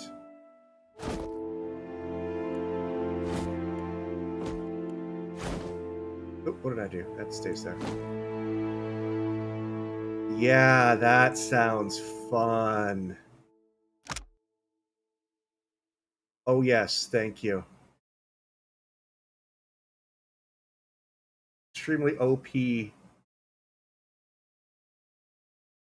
could buy her breastplate here in a store, and it's one of the best light armors in the game. That's messed up. Devil of Carrick was a person-ish. I wouldn't want to turn her into armor. She deserved to go see the ocean. Spoilers for anyone who hasn't finished POE 1. I hear you. Alright, so that's a very pretty sword.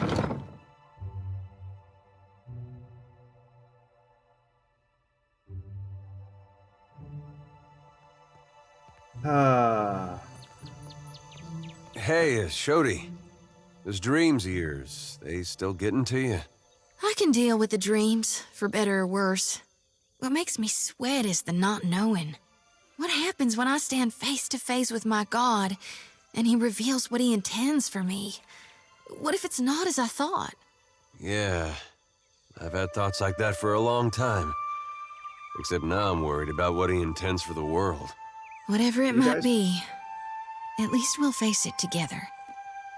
Are you guys becoming friends now? I would be okay with that. Alright, luminous bathhouse. Yeah, uh-huh. That sounds fun.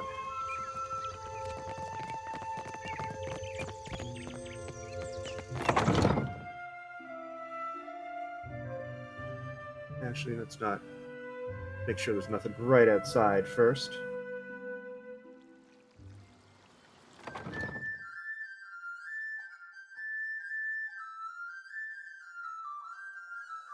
Gonna suffer through another loading screen real quick. Nod's been eating through all my good clothes lately. Just realized why. Why? It wouldn't happen to be on account of my lantern, would it? I know you think it's funny, but the moths are so big here. It's a divine light, meant to cut through the darkness. Of course it's gonna draw the biggest ones. Oh, some of my pants wouldn't be polite to wear them in public anymore. Adolf Entry, you go to visit the luminous bathhouse, yes? Perhaps. Why do you ask? My satchel. Like a fool, I left it inside. Okay. My ship is due to sail from Neketaka with the next high tide. If I do not find it, my Kasita will surely throw me overboard. Merla, I cannot swim. I'm sorry to hear that, dude. I would go by myself, but... the guards, They bar the doors to me without my casita present. They think I am a thief. Why can't you ask your what is a casita? Captain. Why can't you ask your captain to retrieve it then? I would rather her not discover my incompetence. An understandable concern. I'll let you know if I see it. Gelade! You mean it? Agressima, I am in your debt. The air of misery suffusing him lifts for a moment. His eyes go wide, and he grins. You notice a slight sheen of sweat on his upper lip. He shifts his weight from foot to foot and stares at you intently. There is, one thing. Madiko, how could I have forgotten? How could you have forgotten? If you could, do not open the satchel. The contents are... The information is... Is? Proprietary. You understand? I would never. When I first saw you, I knew you were a trustworthy sort. I knew. Please, when you find the satchel, meet me at Peddler's Canal in Queensberth. Okay, good. Yet another quest. Good lord, this game keeps me busy. Alright. To the bathhouse.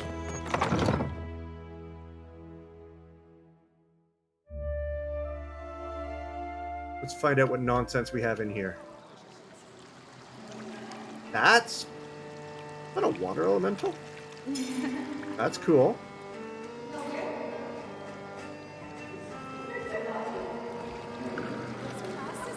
Alright, who are you? You're a guard. Feel overdressed coming in here, but that's fine. My eyes! Yeah, Paul, I'm sorry. I'm ruining you. Alright, Undyne, I've been looking for you. I see you brought your pain, but you need come to ease it. Pity. A venerable elf sits beside the water, her creased and spotted skin slightly flushed by the heat. Numerous scars mar her skin on face and torso alike. Her eyes open and their sharp gaze focuses on you. You're Undyne, right? We heard you know where you can find Romero. Oh, you poxy old salt. Jesus. Spill what you know before we spill your guts. Thanks, Seraphin. Seraphin.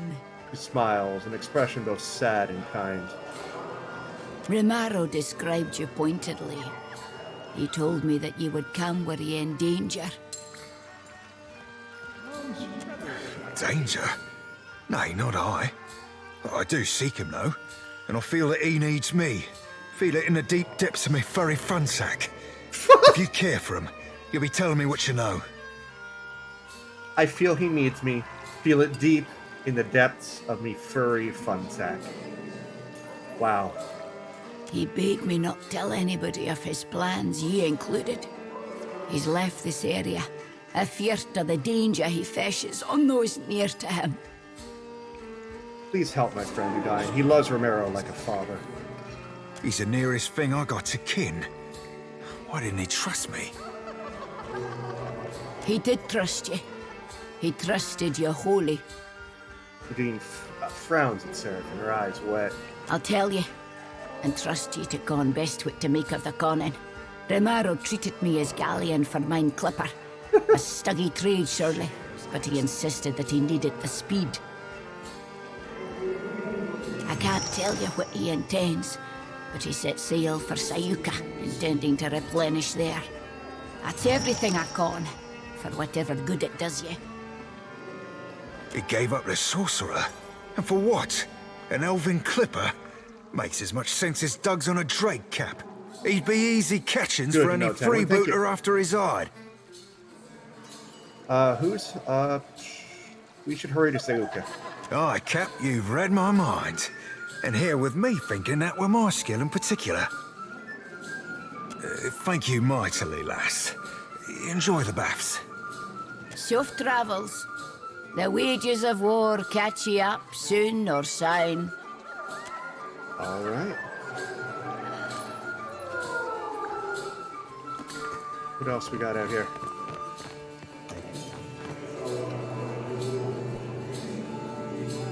Ooh. I love love a good fish tank. Oh, look at that. It's like a little ocean. Oh, we need one of those for our ship. Oh, you have no pants whatsoever. The cost of enjoying the bathhouse's unique offering is 1,000 copper per session. The bathhouse steward crosses his arms and smiles. His look holds an invitation, but a warning, too. Why so much? A prudent question.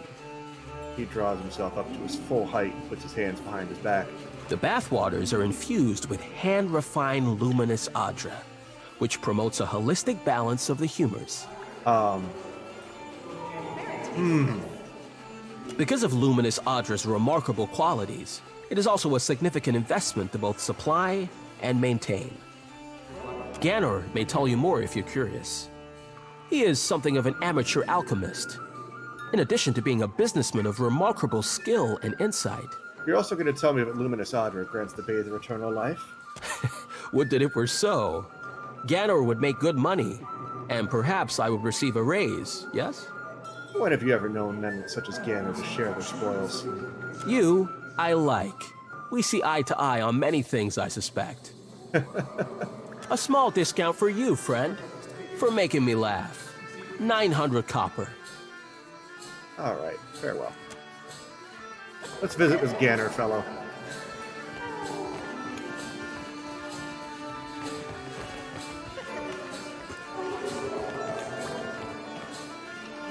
Good lord.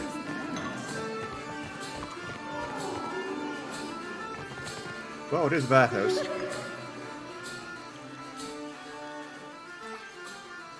You are greeted by a tall, carefully composed man. The crescent moon in the center of his forehead glows faintly. Up close, the careful tailoring of his opal-adorned robes and their immaculate cleanliness speak to a deep well of vanity. Welcome, I am Ganor, owner and proprietor of the Luminous Bathhouse. Doesn't like my barbarian, okay. He stares at you for a moment, evaluating you, and purses his lips. My guards will not hesitate to expel any rowdy or obnoxious individuals. Mind your manners, and you will find no quarrel with me. Okay, what do you have for sale?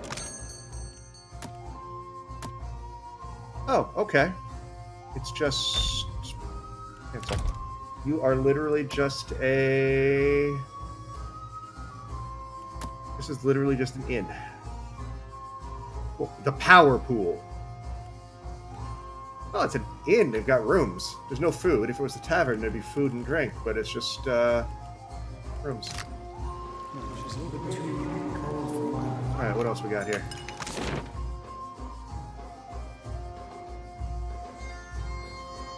Let's go downstairs. Let's poke around.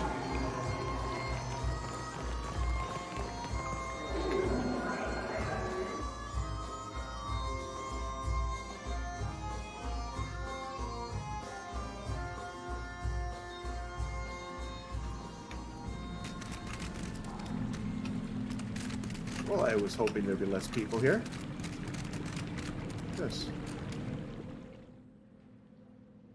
The crack in the wall is perhaps just wide enough to accommodate Namauer squeezing it sideways.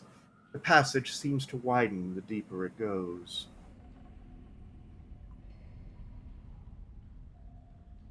Leave that for now. So Buddy didn't leave his satchel on the main floor. Buddy didn't leave his satchel in the basement.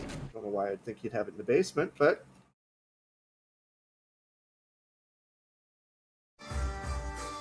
Probably to a neighbor's house?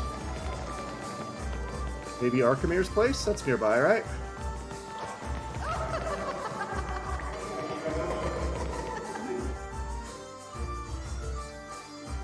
Archimede's basement, good to know.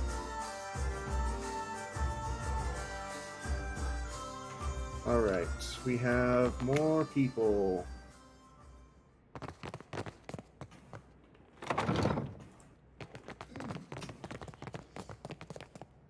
It's alright. Wrong door.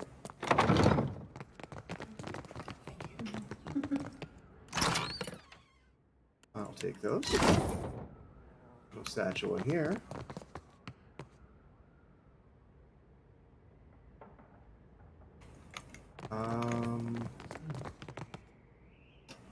through here.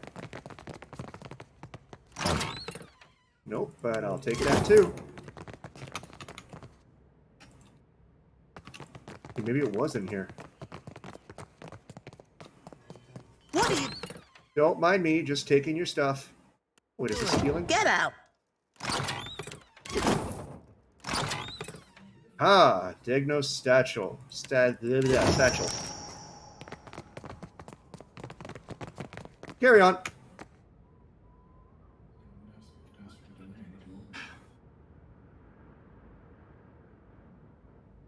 I have to.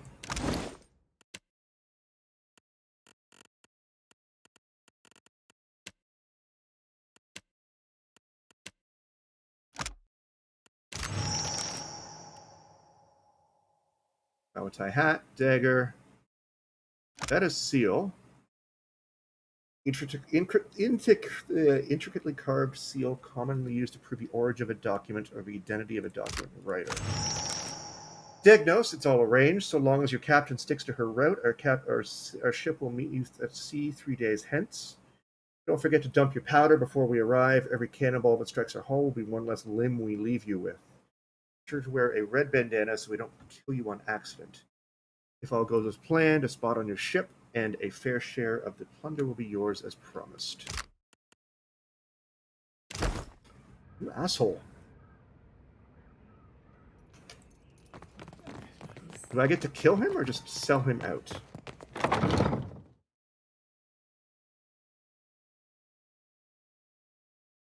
Or both. Or maybe I get to kill the pirate. Who knows? What do we got in here? Darn! I don't know what happened. I'm usually faster than that, I swear. No one's that bad at Orland Slap. And I've played against some real sorry folk. Maybe I'm just the sorriest of the lot. Something tells me that ain't it.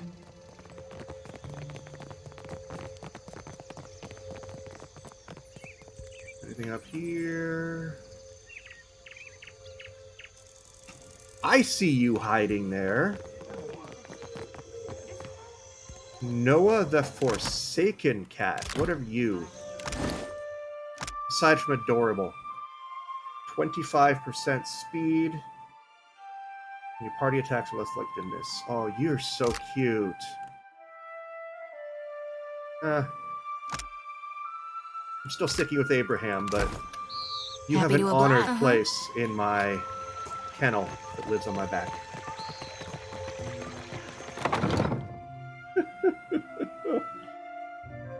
Or I could take you to the critter cleaver and turn you into, I don't know what, kibble. Is that how I share pets' abilities, by turning them into kibble and feeding them to my other pets? Will I turn, if I sacrifice my pig, will I turn it into a pork rind?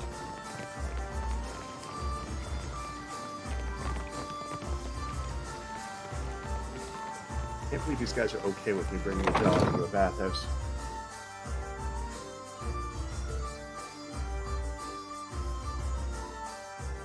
Alright, what do we got here?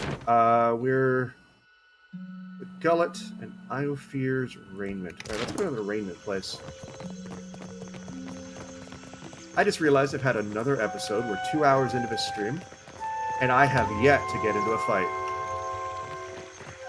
It was lighter on combat than the first one.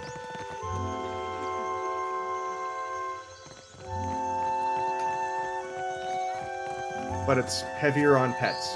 Come on, buddy. Rasper. Aww. I'm into Hub City, that's true. Happy to oblige. All right. Even Defiance Bay had a couple times where it's like, all right, you need to wander to a fight, or somebody jumps you, or yeah. That's fine.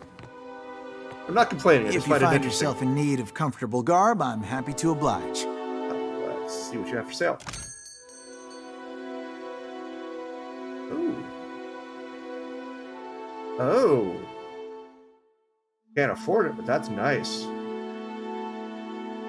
Oh, that's gross.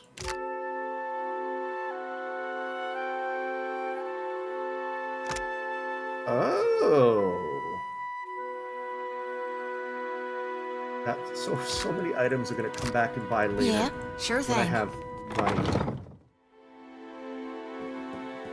Oh.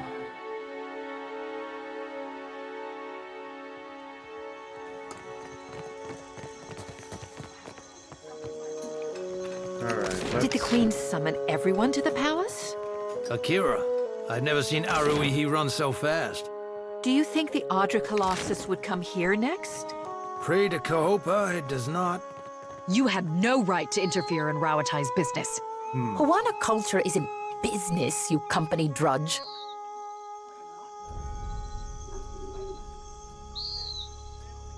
These two don't like each other. I don't give two pyres for your tribal pride, and I wager that Arkemir cares even less. The Amaur woman clutches her fists at her side. Her severe features are caught in an unshakable grimace. If this is what passes for Rauatai in diplomacy, Urahanui has bigger problems. More calm and composed Huana smiles, turning when she notices you. If you've come to see Arkemir, you're too late. He left the estate on wizard business. What's going on between you two? Tamar and I wanted something from Arkemir. Our powers of persuasion leave much to be desired. I see. The wizard got his hands on a Huana tablet, the Harapo epic. I came to reclaim it for Rawattai.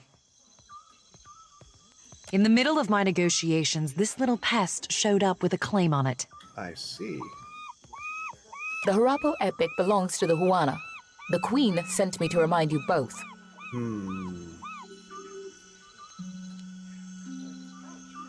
Who's Arkemir? A spellcaster, and a damn good one. Specializes in hexes and illusions. See. He and his apprentice run the Dark Cupboard, our local magic shop. How did Arkemir come to possess this tablet? I believe that he had dealings with black market treasure hunters. Not that the queen will implicate him.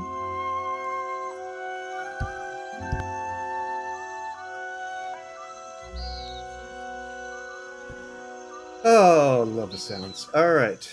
She's too preoccupied negotiating with the warmongers at her door. Any idea where Arkemir went? Arkemir could be drinking Kuiki wine with dead kings. There's no finding him if he doesn't want to be found. Let's see. So, what's your plan? I might as well adjourn to the palace in Serpent's Crown and give Arkemir time to think. What a load of... You mean to get your hands on that tablet with or without Arkemir? Okay. You island rats can barely write your own names, much less a distinguished epic. God, the racism. Tehe blinks at her in shock and takes a moment to smooth down the creases in her uniform. Scamper back to the Brass Citadel and spin your own plots. I will happily do the same on my side of the island.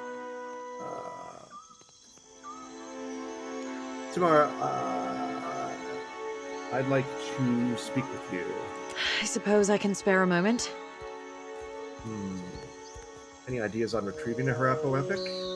I heard tell of Ephron, a thief with a penchant for making house calls. I see. Word has it that Ephron made his way inside of Arkemir's manor and later died. Oh dear. Now his soul is bound to the fortune-telling machine in the Dark Cupboard. Strange fate. All of her pretenses of cultural pride are a means to an end. Like the rest of the Huana, she isn't above exploiting any advantage if she can profit from it. That doesn't seem fair. The Huana are trying to get by. As you say. Okay, so let's talk to that machine. Again.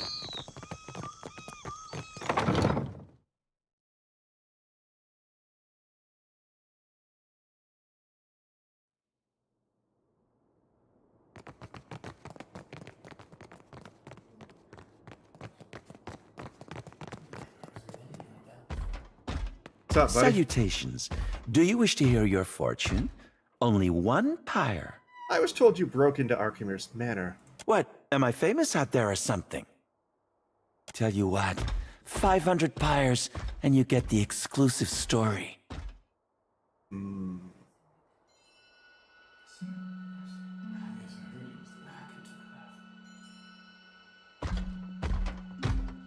I already heard what happened from Archimere himself. I'm just curious to hear your version. I bet he was laughing the whole time. The puppet's wooden hands clench, vibrating slightly with barely concealed fury. That manor is a fortress. An Orland partner and I got to thinking that Archimere wouldn't miss a few coins here, a few gems there. There's a span of natural rock between Archimere's place and the luminous bathhouse. Ganor let us camp in his basement with our pickaxes. After some careful hammering, we found ourselves in Archimere's manor without a guard in sight. Sensible approach. No one would have known you were coming. Hey, you're smarter than you look. We might have been able to crack the lock on the front door, but who knew how many guards would meet on the other side?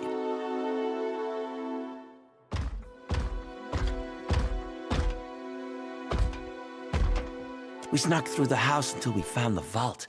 No keyhole, just a bunch of gems. While he was working on the lock, one of the local imps grew keen to us. Alarms went off. I don't remember dying, really. I just woke up in this box. Archimere told me that I had to work off my debt. What happened to your partner after you died?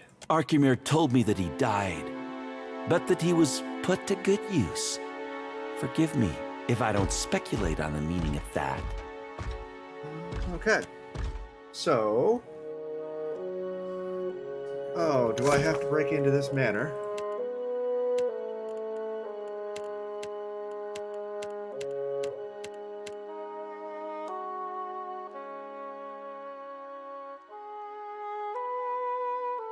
Huh.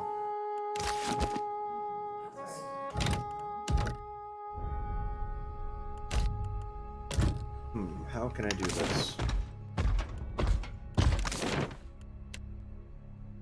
Oh, that doesn't do what I wanted to do. I just wanted to see the map.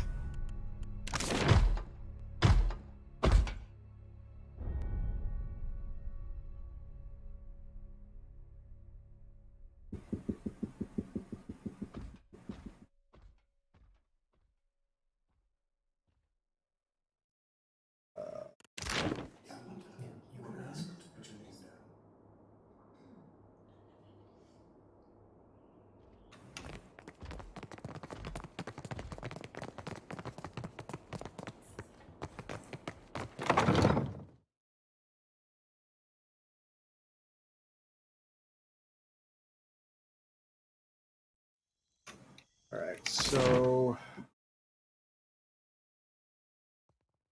This is Archimere's Manor. It's got 2 floors. I can go up through here.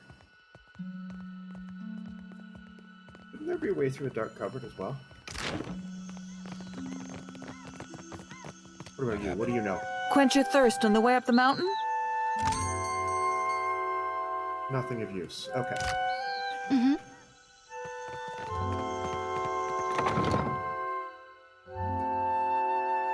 Is there a second floor to the dark cupboard?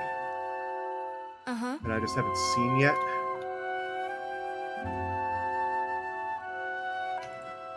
So this is over here?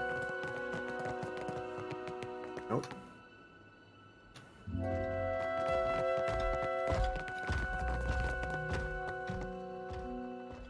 Oh.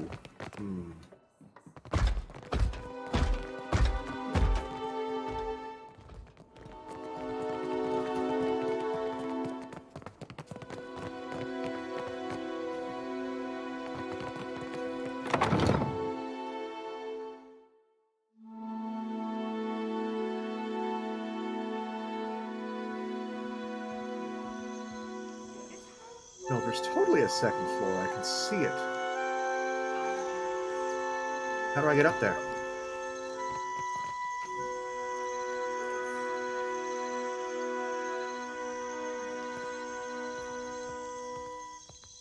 Oh, the stairs are in the middle? Let's see. Oh, there they are. You're right, I missed them. Alright, what's up here?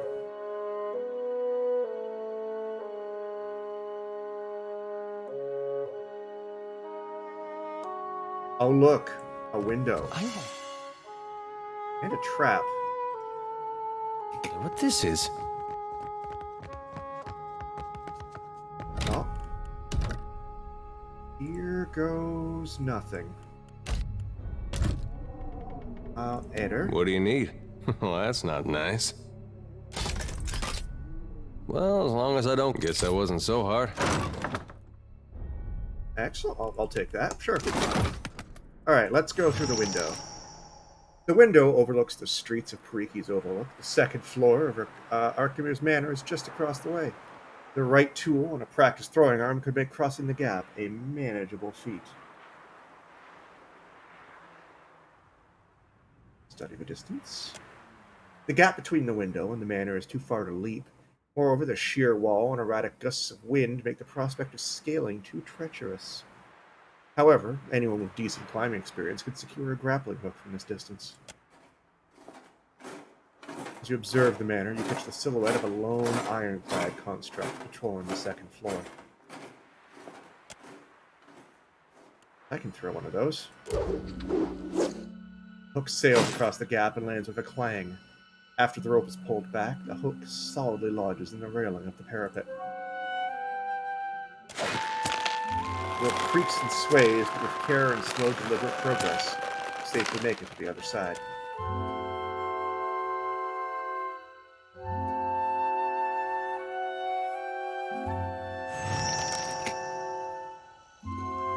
And we pause.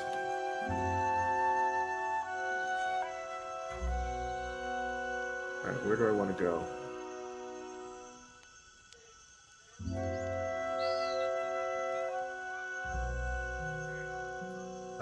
That's what I'm thinking, yeah. Is this upper floor? Alright, so keeping an eye out.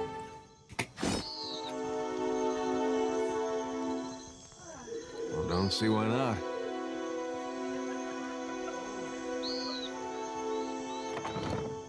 Okay, this brings me up here.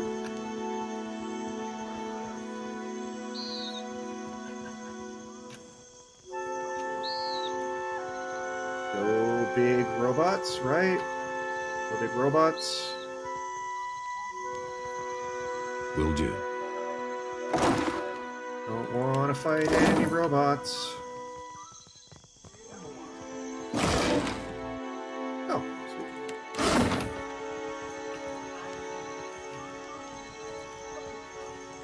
Archimedes' bedroom. There's nothing bad that can happen here.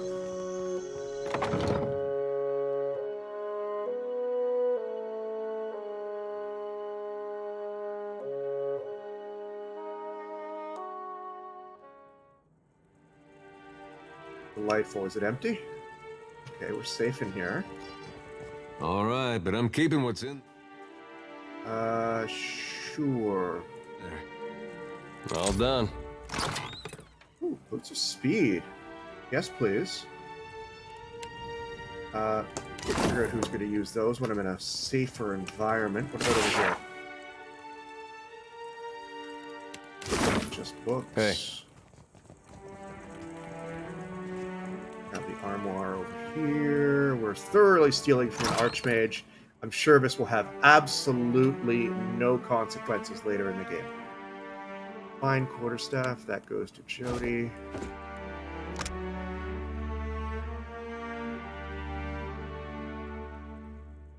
This seems crap.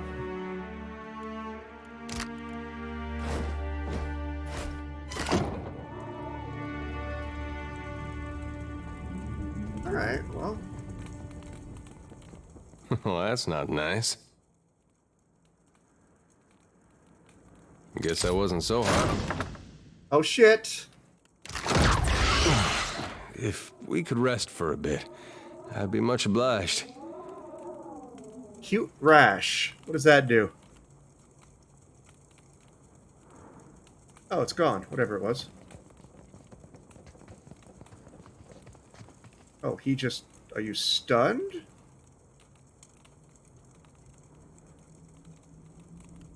What do you need?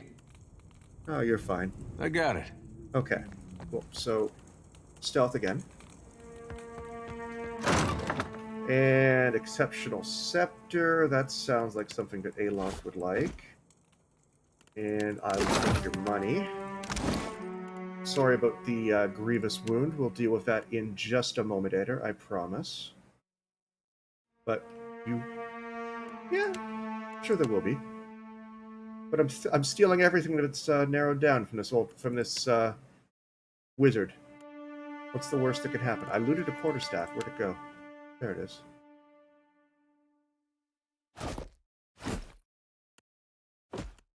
That can go in there, that can go in there, that can go in there.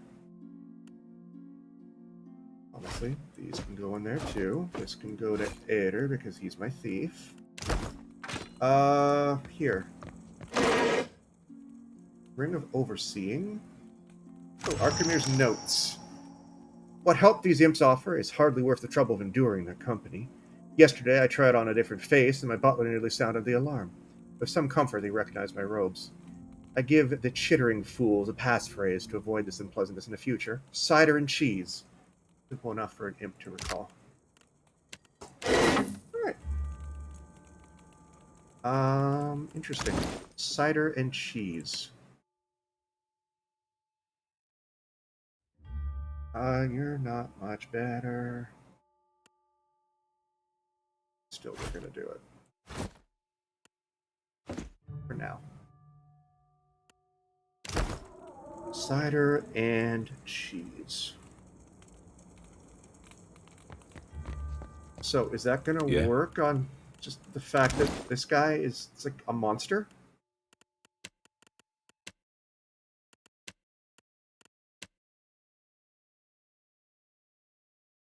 Wear the robe and it does. All right. I would have found it. I would have found it eventually.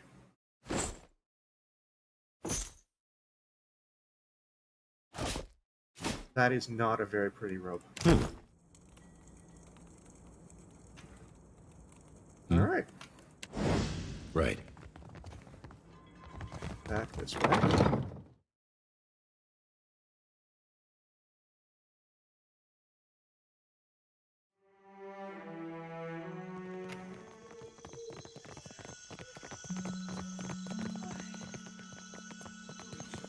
What? Don't worry. The vision's past. Not a good time, dear. Not a good time at all. Oh, you're not hostile. Okay, cool.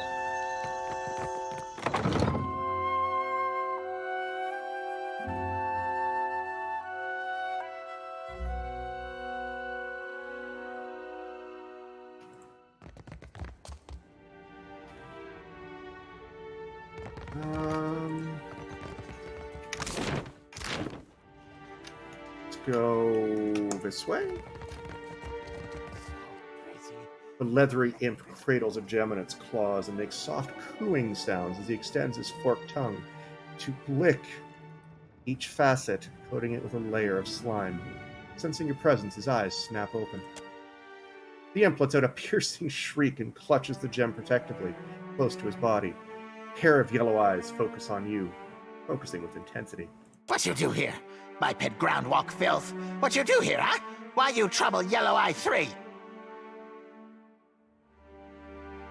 See my robes, supplicant. It's me, Archimir. I'm merely testing out a new illusion. This master? Give passphrase or get chewed to mush! Cider and cheese.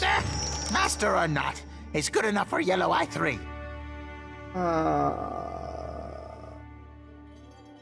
That crystal, where'd you get it? Yellow Eye 3 clutches the crystal, his eyes widening with fear. Found lying near vault, kept safe for master. Oh, thank you. What you want? Farewell. So pretty, could lick crystal until tongue fall off. Great. Well. I will definitely take all yours. I guess I go in here. Oh, the fine china is dusty. No one visits him anymore. That's sad.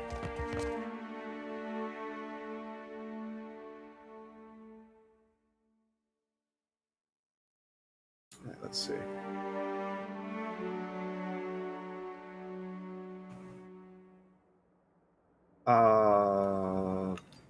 Okay. Well, hopefully I can confuse another imp.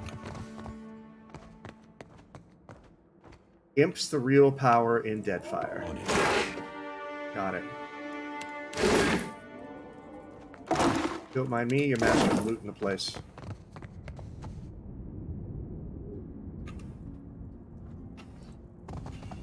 Where I go?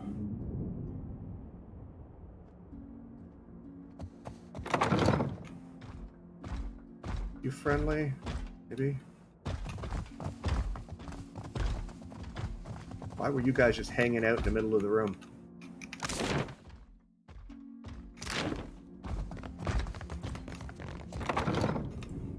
Why master need books? Not even taste good.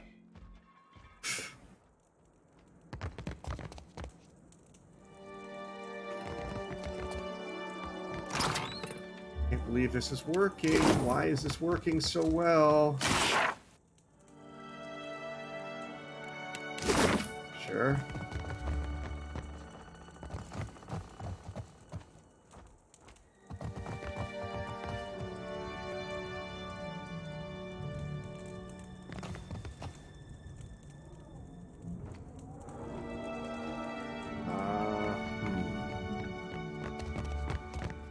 No, don't attack him.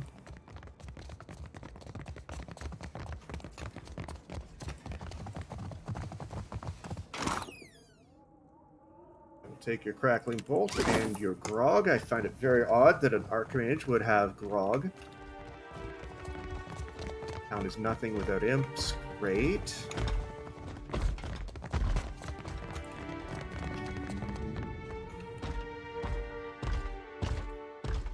Art gallery. Okay, what about through here?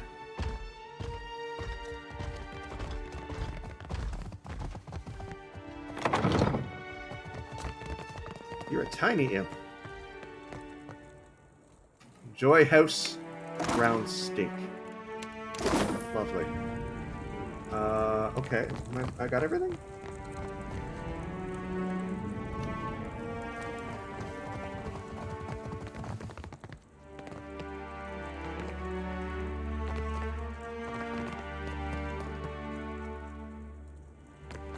Huh. Alright. Well, let's head downstairs.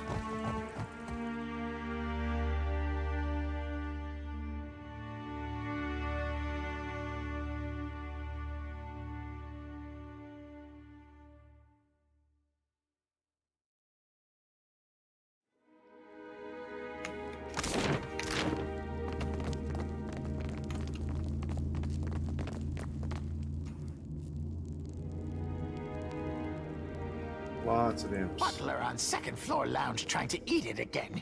Master will be displeased.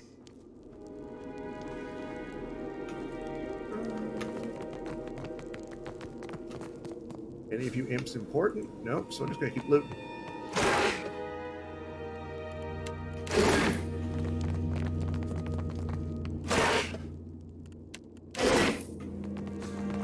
I feel like at some point this is all going to go just horribly, and I'm going to have to fight off an army of imps and constructs, and I don't want to do that.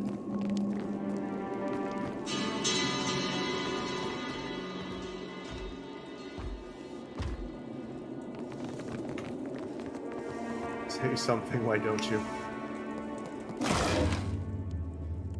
I'll take a grenade, that always helps.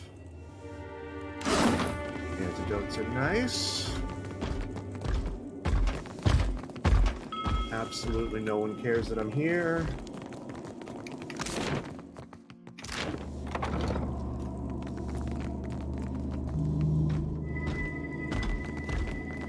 Oh, this is animancy. Oh god. Ooh, living steel.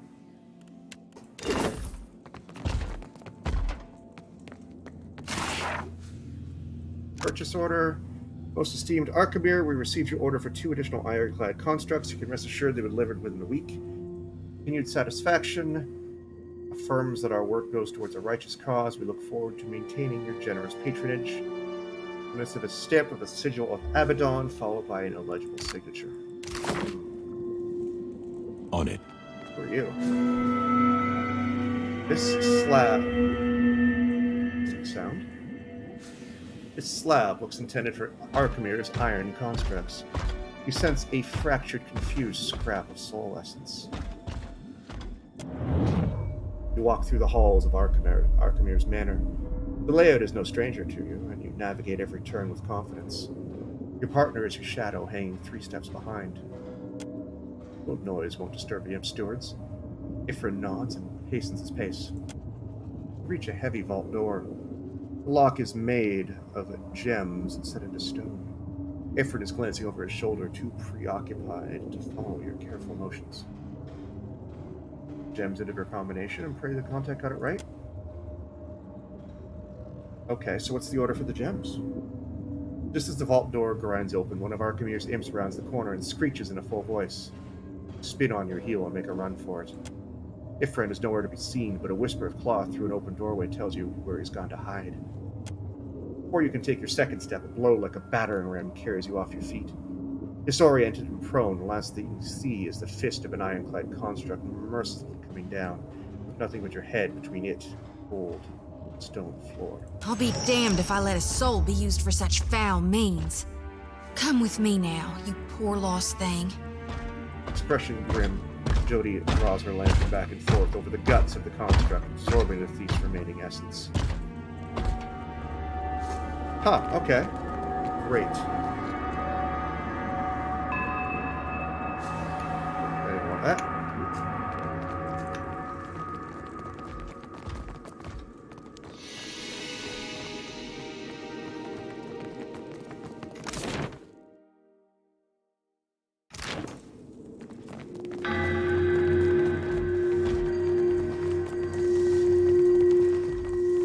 Anything else in the lab that I missed?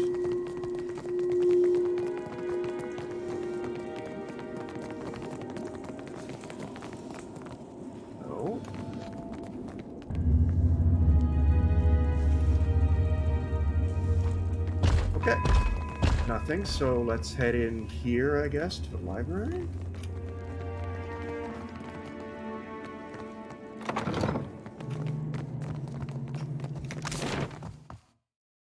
Lovely. Books, I can sell those later. Oh, wow.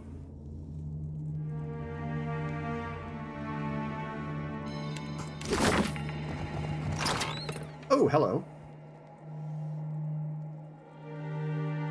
30% damage, 8 accuracy, 2 penetration, and 3 corrode damage. Yes, please. There is my offhand. Not offhand. Excuse me, my secondary weapon. Should I ever get in a fight again?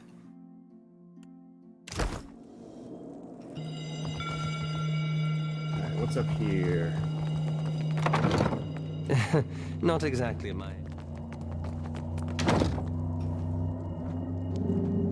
All the fighting. Okay, that makes sense. Yeah, it's just nothing but conversation all the way till I find the god. It's just negotiation. At some point, like at this point, very early on in the game, Just Sawyer got really, really into Disco Elysium and was like, this is what my game's going to be.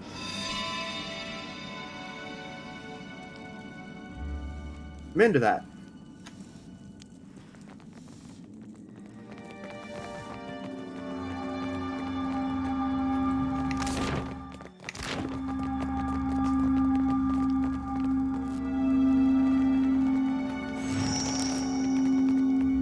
Unlocking will require the proper key.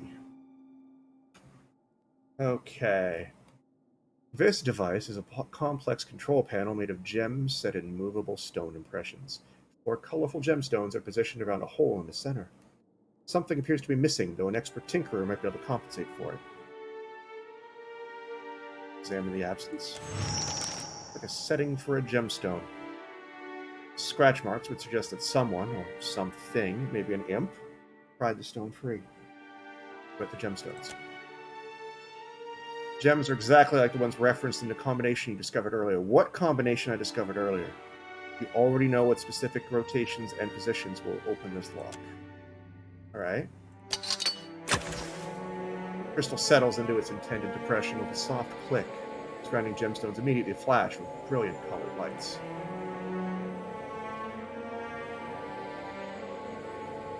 I found a combination! Sure!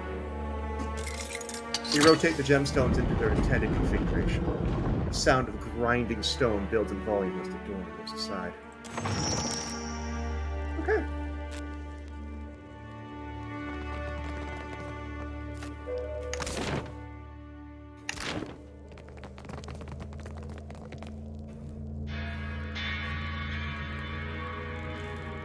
There's no way this isn't trapped. I trust you. Keep it down. Why even have fancy dinnerware if you're just gonna keep it locked up?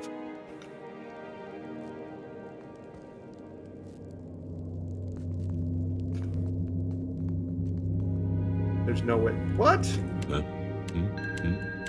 Is this not trapped?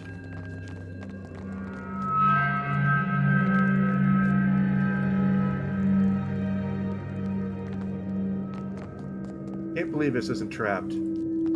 Or it's just my perception is just that bad. Oh god, help me. This is gonna hurt. Yeah? Ader, I'm sorry. Oh, hey. I could go for some shut-eye about now. Ow.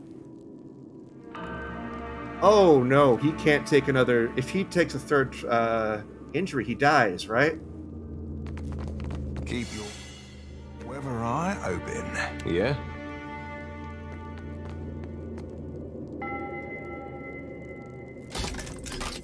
That's one trap. Okay, yeah, good idea. Resting is a great idea.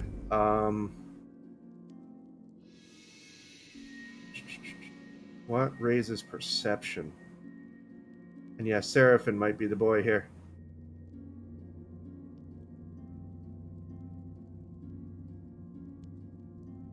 Orc.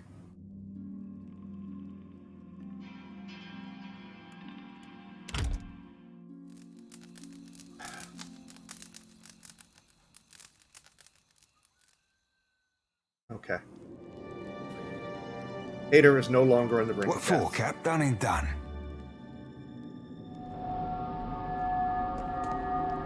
Seraphin also has a ton of hit points. There's one. Weather eye open. Yeah? Captain. And there's another one. And another one. Hey. I got it. If we could rest for a bit, I'd be much obliged. Fantastic. It's alright, he didn't need that will score anyway.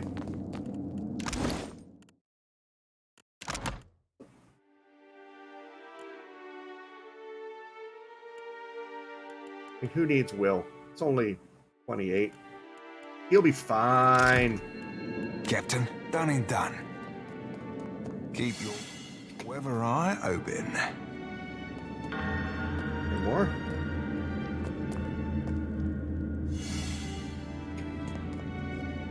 Something I can do?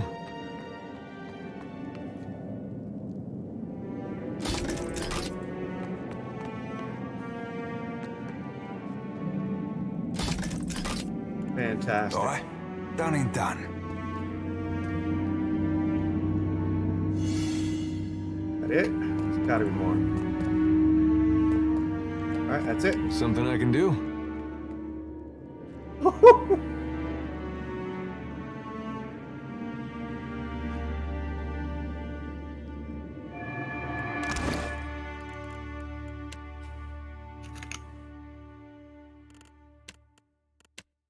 No, it wasn't paste, it was putty.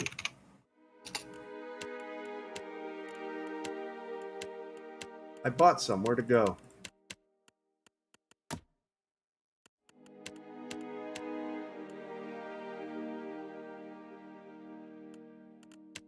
Oh, alright, there it is.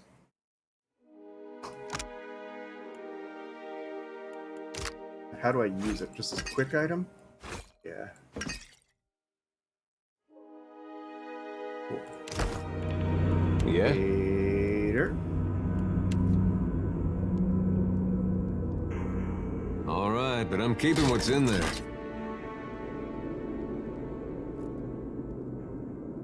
What? It's not nice.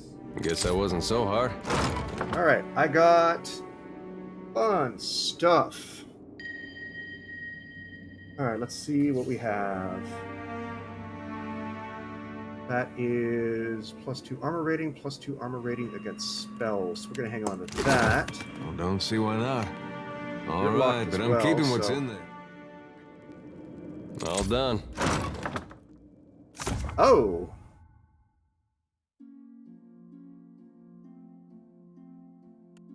Death Ray and Fireball, yes. Okay. Shadow Flame is back.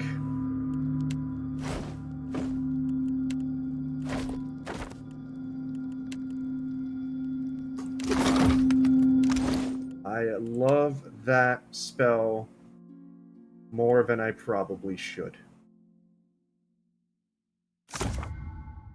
So, yeah. There we go. Right there. Suits me, eh? Does suit you. It's a great spell book. And I picked up Fireball out of that nonsense, too.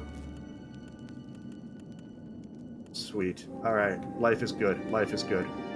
What else we got in here? This appears to be a place full of just wonderful, wonderful things. Huh? Sure. I'll get it open. Oh. I'm not done yet, Ader. All right, but I'm keeping all done. Yeah. I will definitely take some more cash. Old bars. Guess that wasn't so hard. Stone of Power. It's fun. Cash. Ah! The Epic.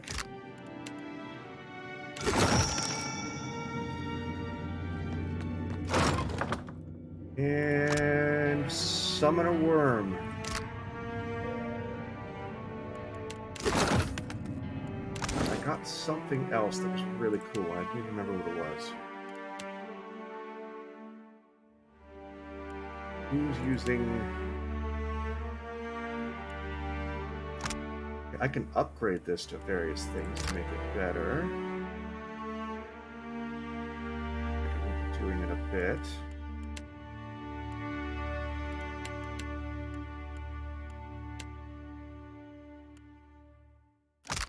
Greater protection, which is better than a cloak of deflection. So yes, please.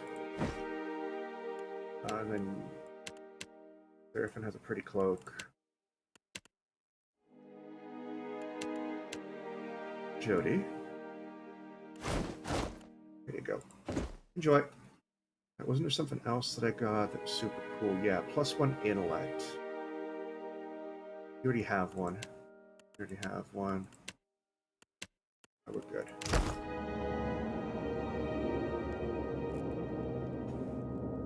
Alright. Now I'm wearing that disguise. Sure. I said she's inside her, so I can just walk out the front door, can't I?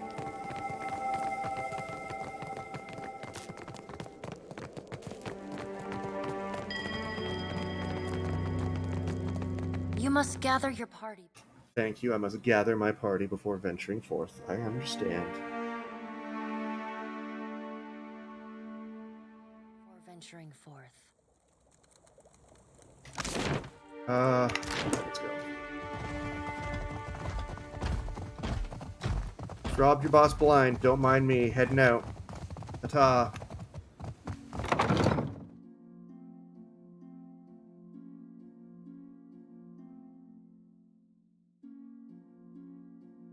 God, I can't wait for level 4 spells. I loved that Shadow Flame Fireball thing. Alright, what's up here? Oh, hey. Jewels. Thank you. In case I have trouble with traps. The sea is true home, not smelly mountain. I see. What you want? Imp recoils from you with a sharp hiss. Is his name Worthless Idiot? Master, you... The imp flutters and flutters closer and narrows its eyes. You not master? Why dressed like him, eh? I'm in disguise. Disguise as powerful archmage? Funny way to blend in. What are you doing out here? Arkemir doesn't let Worthless Idiot outside after Worthless Idiot sprayed dung on stupid tablet. I see. But Arkemir not home. Mischievous grin splits the imp's bony features. So Worthless Idiot watches the ships come in. Looks at all the tasty gulls. Your name is Worthless Idiot? Those Arkemir's big words. Gave name, but Worthless Idiot no understand. That name is a title of distinction and honor among wizards. Ha! Wait till Worthless Idiot tells Krill Jelly and Grease Boy. You know what? I could use a worthless idiot on my crew. It takes your words, its eyes widening to the size of moist saucers. A flap of its wings carries it closer to whisper in your ear. How often you beat your crew, huh? Follow my orders, we shouldn't have a problem. I join crew? I join crew! The imp flutters in an excited little circle, points down at the distant shape of Queen's Berth, and salivates at the sight of gulls landing on the rigging of a jackdaw. Well, you know what? I felt like the thing that my... Oh, you're really good at navigating. Huh. I felt like the thing I was missing in my life, on my ship, was a worthless idiot. And I've solved that problem now. Alright, let's go... I guess the last place to visit is going to be the Water Shakers Guild. Let's get you some proper armor again. I mean, we had Luca, and now we have a worthless... You're right, we have a team full of worthless idiots. Alright, so this is Ace, Armor Class 7, Recovery 20.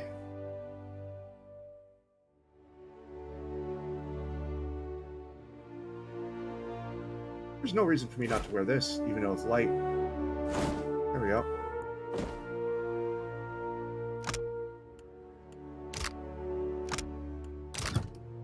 This is nice, even though it's more of a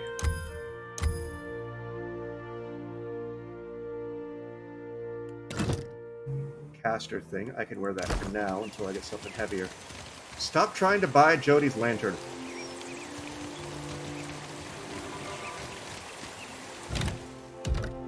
Let's save real quick so I don't lose all the stuff we've done.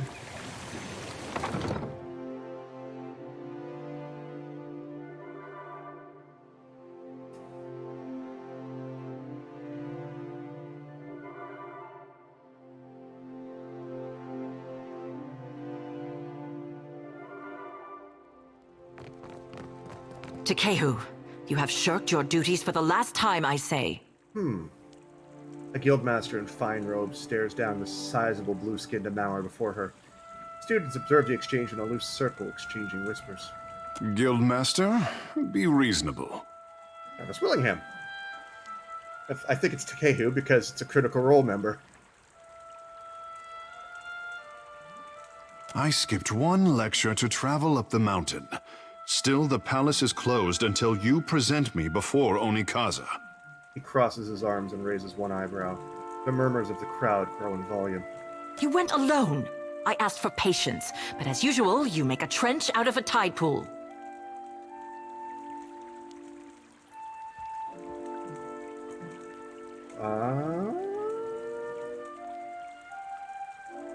Say nothing. My patience wears thin, old shark. You have stifled me enough for one trip through Rakuhu's bowels. In spite of their obvious age difference, Takehu raises an instructive finger to the guildmaster. He flares her nostrils and takes a deep breath. I say Ngati weeps at her petulant spectacle of a child. I've heard of Nagati's Chosen, but I don't come across your type often. You see, Myru? Finally, one who appreciates my birthright. Oh, you're making great friends with Aloth. For a water shaper who treasures his duty to the goddess, you spend too many days cavorting at the brothel. Oh, God. Guildmaster sidesteps Takehu and takes long strides away from the circle. Ugh, insufferable. Takehu sighs and smooths back his hair. He turns his attention to you with a raised brow. Did you need something?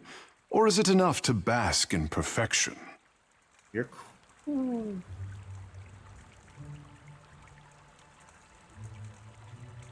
Water shaping sounds like a prestigious talent. Well, through our connection to the gods, the Hawana mold water like it is clay, easing it into an assumed form. We could sink every ship in Rauatai's fleet if they drew too close to the city, but some of us have gentler tastes. Aquatic godlike. Okay. Alright. I didn't know a Mao could be god. I thought all god. Alright, cool. Cool. Some of us see water shaping for what it is, a gift of divine expression. I take it you and the Guildmaster don't get along. Kira, I bring art to the Guild of Water Shapers, but they do not tolerate expression here. Players could be a moon godlike, which people thought was all Andra godlikes, but no, Andra also has these ones. Got it. What I am is to blame, I say. Nagati's Chosen. Kira, the locals revere anything to do with the sea. Water shaping is Ngati's gift to the Hawana, and apparently I am too. Savior to the tribes. Okay, him and Aloth are gonna fight, I can tell already. Sounds like they put a lot of pressure on you. The only question is, do I return to my duties, or while away a few hours in the bathhouse? Consider your responsibilities first. The guild can wait until I am good and ready to return. Have you got something to tell the crown? Kira, I sent the prince a missive and heard nothing back. He is a busy warrior in a time of peace, I say. We'll talk to him together, then. Being a watcher tends to open doors. A watcher? And here I am, used to being the freak of Pariki's overlook. What does a watcher do? I am an intermediary between here and the in-between. Ikera, just so. I say I am no sailor, and I know even less about death. I am an artist. He stirs his fingers through the air, drawing together droplets of moisture into an orb of water that floats over his palm. My peers do not understand. Water shaping to them is like studying calligraphy, to brew ink and sort parchment. Well, I'm curious to see what you can do. The tide brings unexpected gifts. You are not unknown to me, I say. Whispers of an Adra Colossus reach my ears. And louder whispers of a corpse who follows him. They're calling me a corpse now? What will you do when you catch up to this walking god?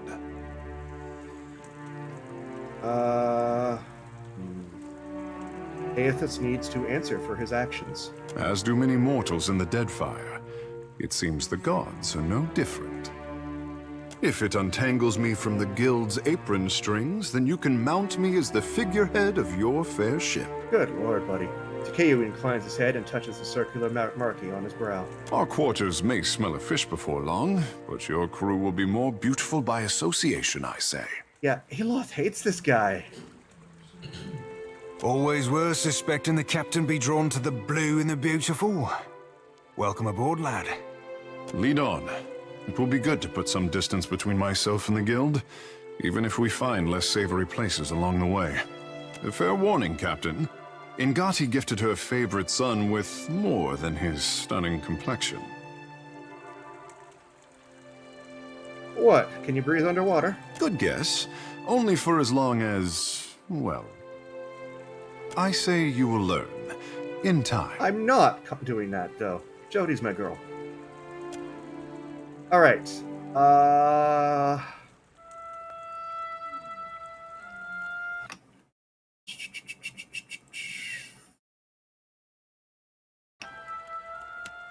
Yeah.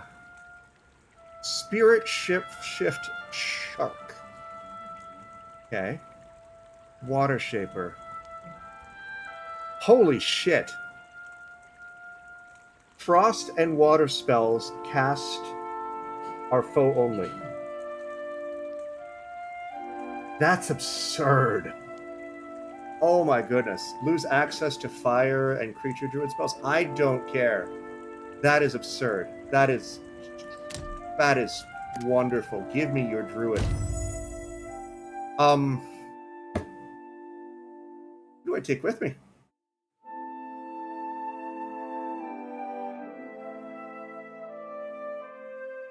Yeah, let's drop Aloth for now. Are you certain? For now. We'll figure this out. If you want for company, look no further. Alright, let's level you up a lot. Religion. No, I lost metaphysics and history when I went with, I lost Aloth, so... hand? Sure. Alright, this is level 2. What were my favorite druid spells last time?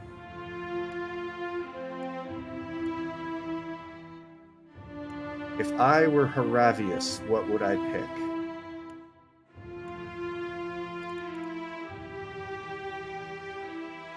Definitely Nature's Mark.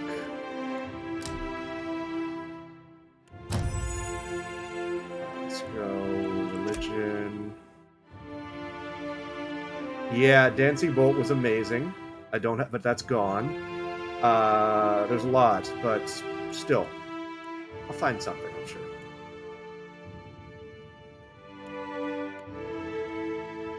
Actually, losing Aloth, I should probably level up Arcana. All right, we are level 3. I get 2 abilities, okay. Insect Swarm is nice. I remember... I can't use it! Well, great. What else was nice?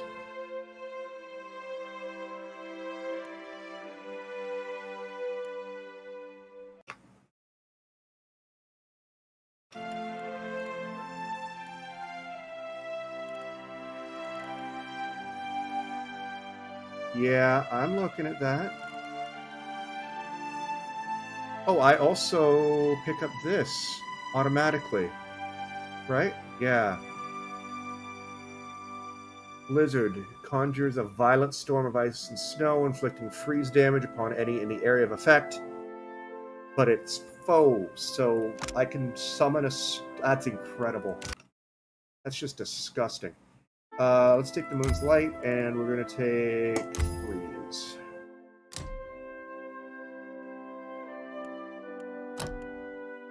Go Arcana. History. Okay, as a level 4 Druid, I am going to just give you probably a weapon skill. Handed. Yeah. Quarterstaffs? Yeah, oh, you already have it. Alright, Scepter, sure. Alright, let's go Arcana again. History. Oh god, more spells.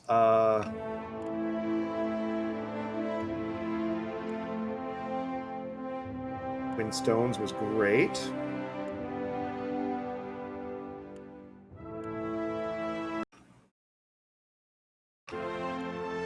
Ooh, I pick up Chill Fog for free? And it doesn't affect my friends? Oh, this guy's never leaving my party. Infestation of Maggots. Yeah. And... Combat focus, yes please. Alright, let's go history. Anna.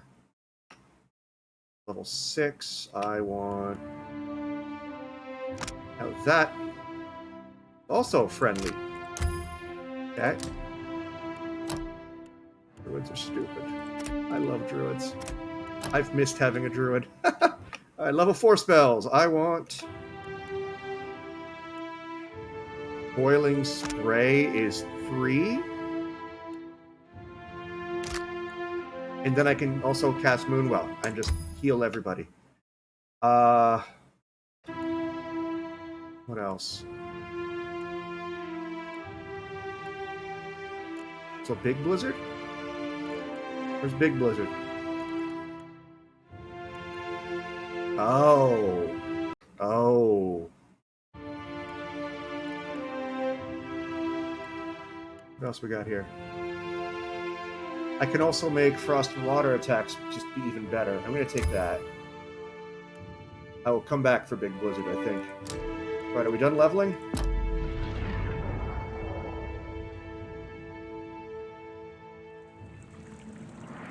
At your service. Yeah, this guy is absurd. Oh my god. So... Nature's Mark, Andra's Whip. I can Blizzard and it doesn't hurt me. I can Maggots and it doesn't hurt me. He does AE and none of it hurts his friends. He's perfect.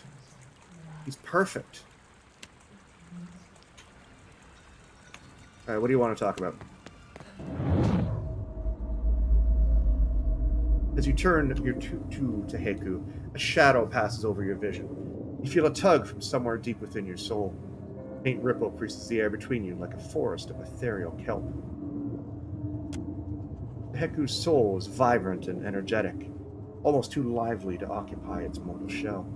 There's a bright thread of energy that trails away from him. You instinctively follow it. You stand in a grand hall underwater and cloaked in oppressive shadows. Pillars of coral and bone reach up to support a ceiling that must be hundreds of fathoms away. Chandeliers lit with bioluminescent globes dangle from long ropes, swaying in languid, tentacular motions. At the farthest end of a hall sits Andra, as tall as a castle keep and leaning forward on her throne. She's adopted the head of an anglerfish and regards you with its globular stare.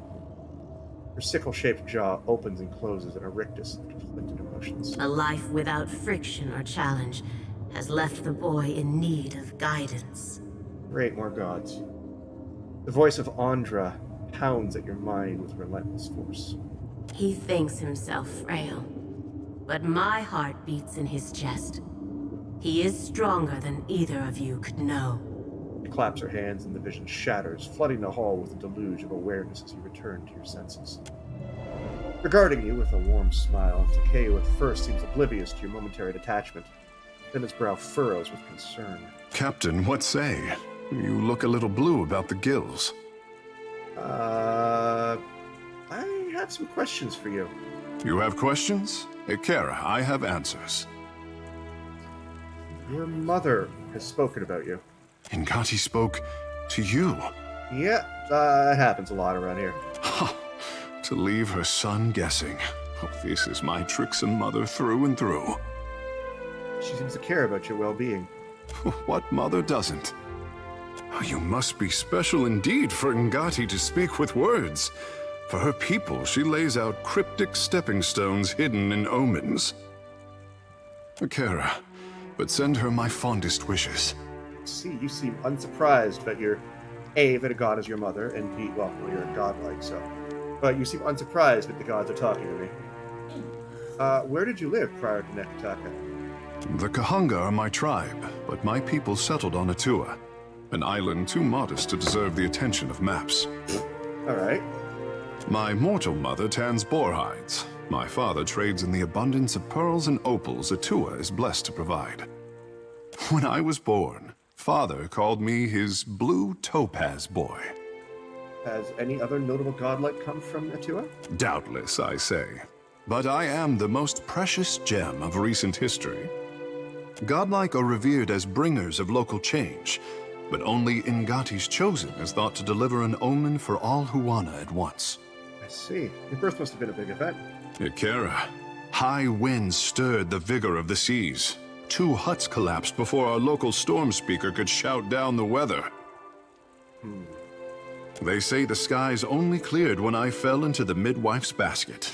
Peace had returned to the island. Or so the Mataru predicted. What did you do around the island? I could not be kept from the water, so my father taught me how to dive for pearls and azada snails. Ngati filled my palms with riches on every harvest, I say. When I came of an age to begin a man's pursuits, the Mataru reached out to the Kahanga Queen. Weighing my arrival against the forces that descended on her territory, the Queen could not invite Ngati's Chosen into the Water-Shapers Guild fast enough. In hard times, the endorsement of a goddess is more valuable than currency. I see. Ikera, speak on. Tell me about water shaping. The art of our ancestors, I say. To bend water to our will is a gift from Mother Ngati to her chosen people. Just got a fish hanging out with him there in the animation. Since devastation swept our way of life out to sea, too much of the art has been lost. Periki, founder of the guild, organized the lore of Ngati's talent into a series of postures and meditations we call the 4 forms of water shaping. And what are these forms? Try as we might to embody Ngati's element, our bodies are not water. Ikera, this is the form of grief, a beginner's test. The body's internal water is a force that conquers all. Even the mountain will bow to the stream. The form of hope, I say. Okay. Water commands its vessel, and the vessel can be shaped as surely as the mountain. The form of metamorphosis, Ikera? All right. The art is a challenge to grasp, difficult to master, and impossible to perfect. Unless you are Ngati's Chosen, I say. You said there were 4 forms? It is only by force of habit that I omit the final form. We do not speak of it in the guild. Oh. The form of transcendence. Only a story, I say. Even crafty Periki could not commit this ancient form to her scrolls. See. It was said that our ancestors could shape the very oceans of the Deadfire. This was Ngati's true gift, but we have yet to recover it from the ruins of our past. I see. Okay. Speak your mind. Well. Interesting. All right, so you can do fancy things with water shaping. Got it. Speak Ikera, it is no problem. What's in here?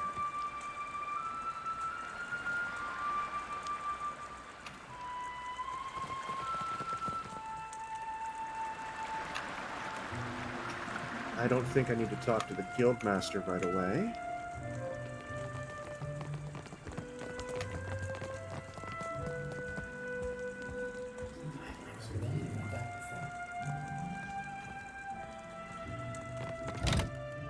I want to try something.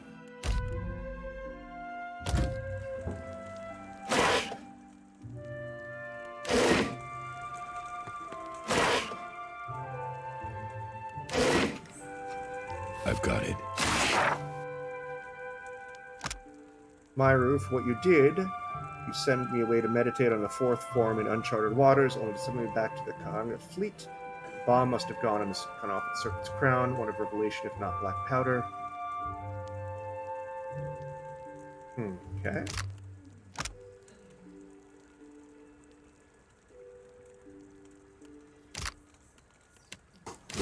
I see.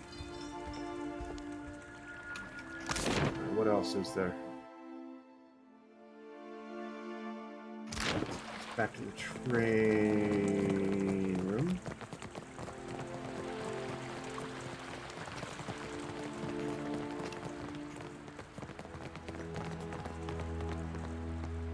Oh, oops. That's stealing. It also isn't very good. What are you wearing, anyway? Literally that. Alright, good. Fantastic. Here, you can have this, because extra area of effect on someone that doesn't get area of effect. Oh, okay, that's absurd. Sorry how absurd that is. We'll go ink on you as well.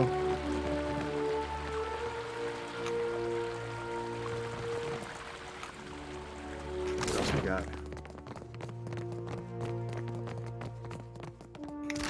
What's down here?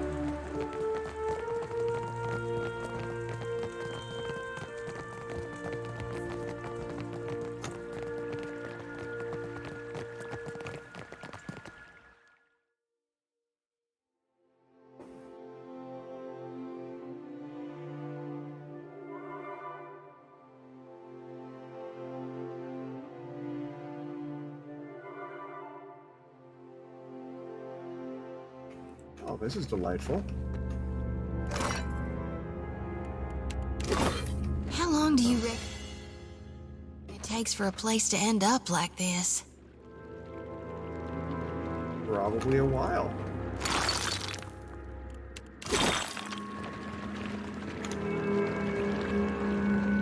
What's this? The door, the stone door, is sealed shut. Two engraved symbols stand out amongst the other carvings and inscriptions. Apart from that, you find no evident means of opening the way.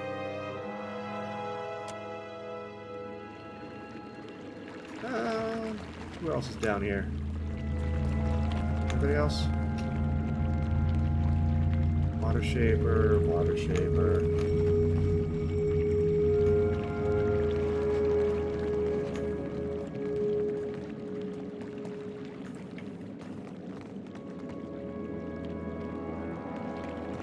What say, friend?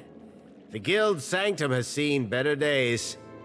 Oh, is that Pariki's tomb? What do you do here? Simply a caretaker. I dust off Pariki's tomb and try to keep the place tidy. Not doing a great job. Caring for the guild hall usually means drying off what others get wet in practice. Let's see. What's behind that stone door by the staircase? A sanctum for master water shapers, I say. No students or outsiders allowed. Let's see. I have never been there myself. Myru assures me the room has no need of cleaning. Are you a water shaper? Akira. One of middling skill, if I am generous. Not all of us can boast of Takehu's talent. But Nagati touches us differently, I say. The guild didn't used to allow outsiders the freedom of our halls. Akira. But how times change. I see. Alright, well... I think we're done here. Holy crap, your constitution is crap. If anybody attacks you, you're just gonna fall right over. Speak your next time, a challenge.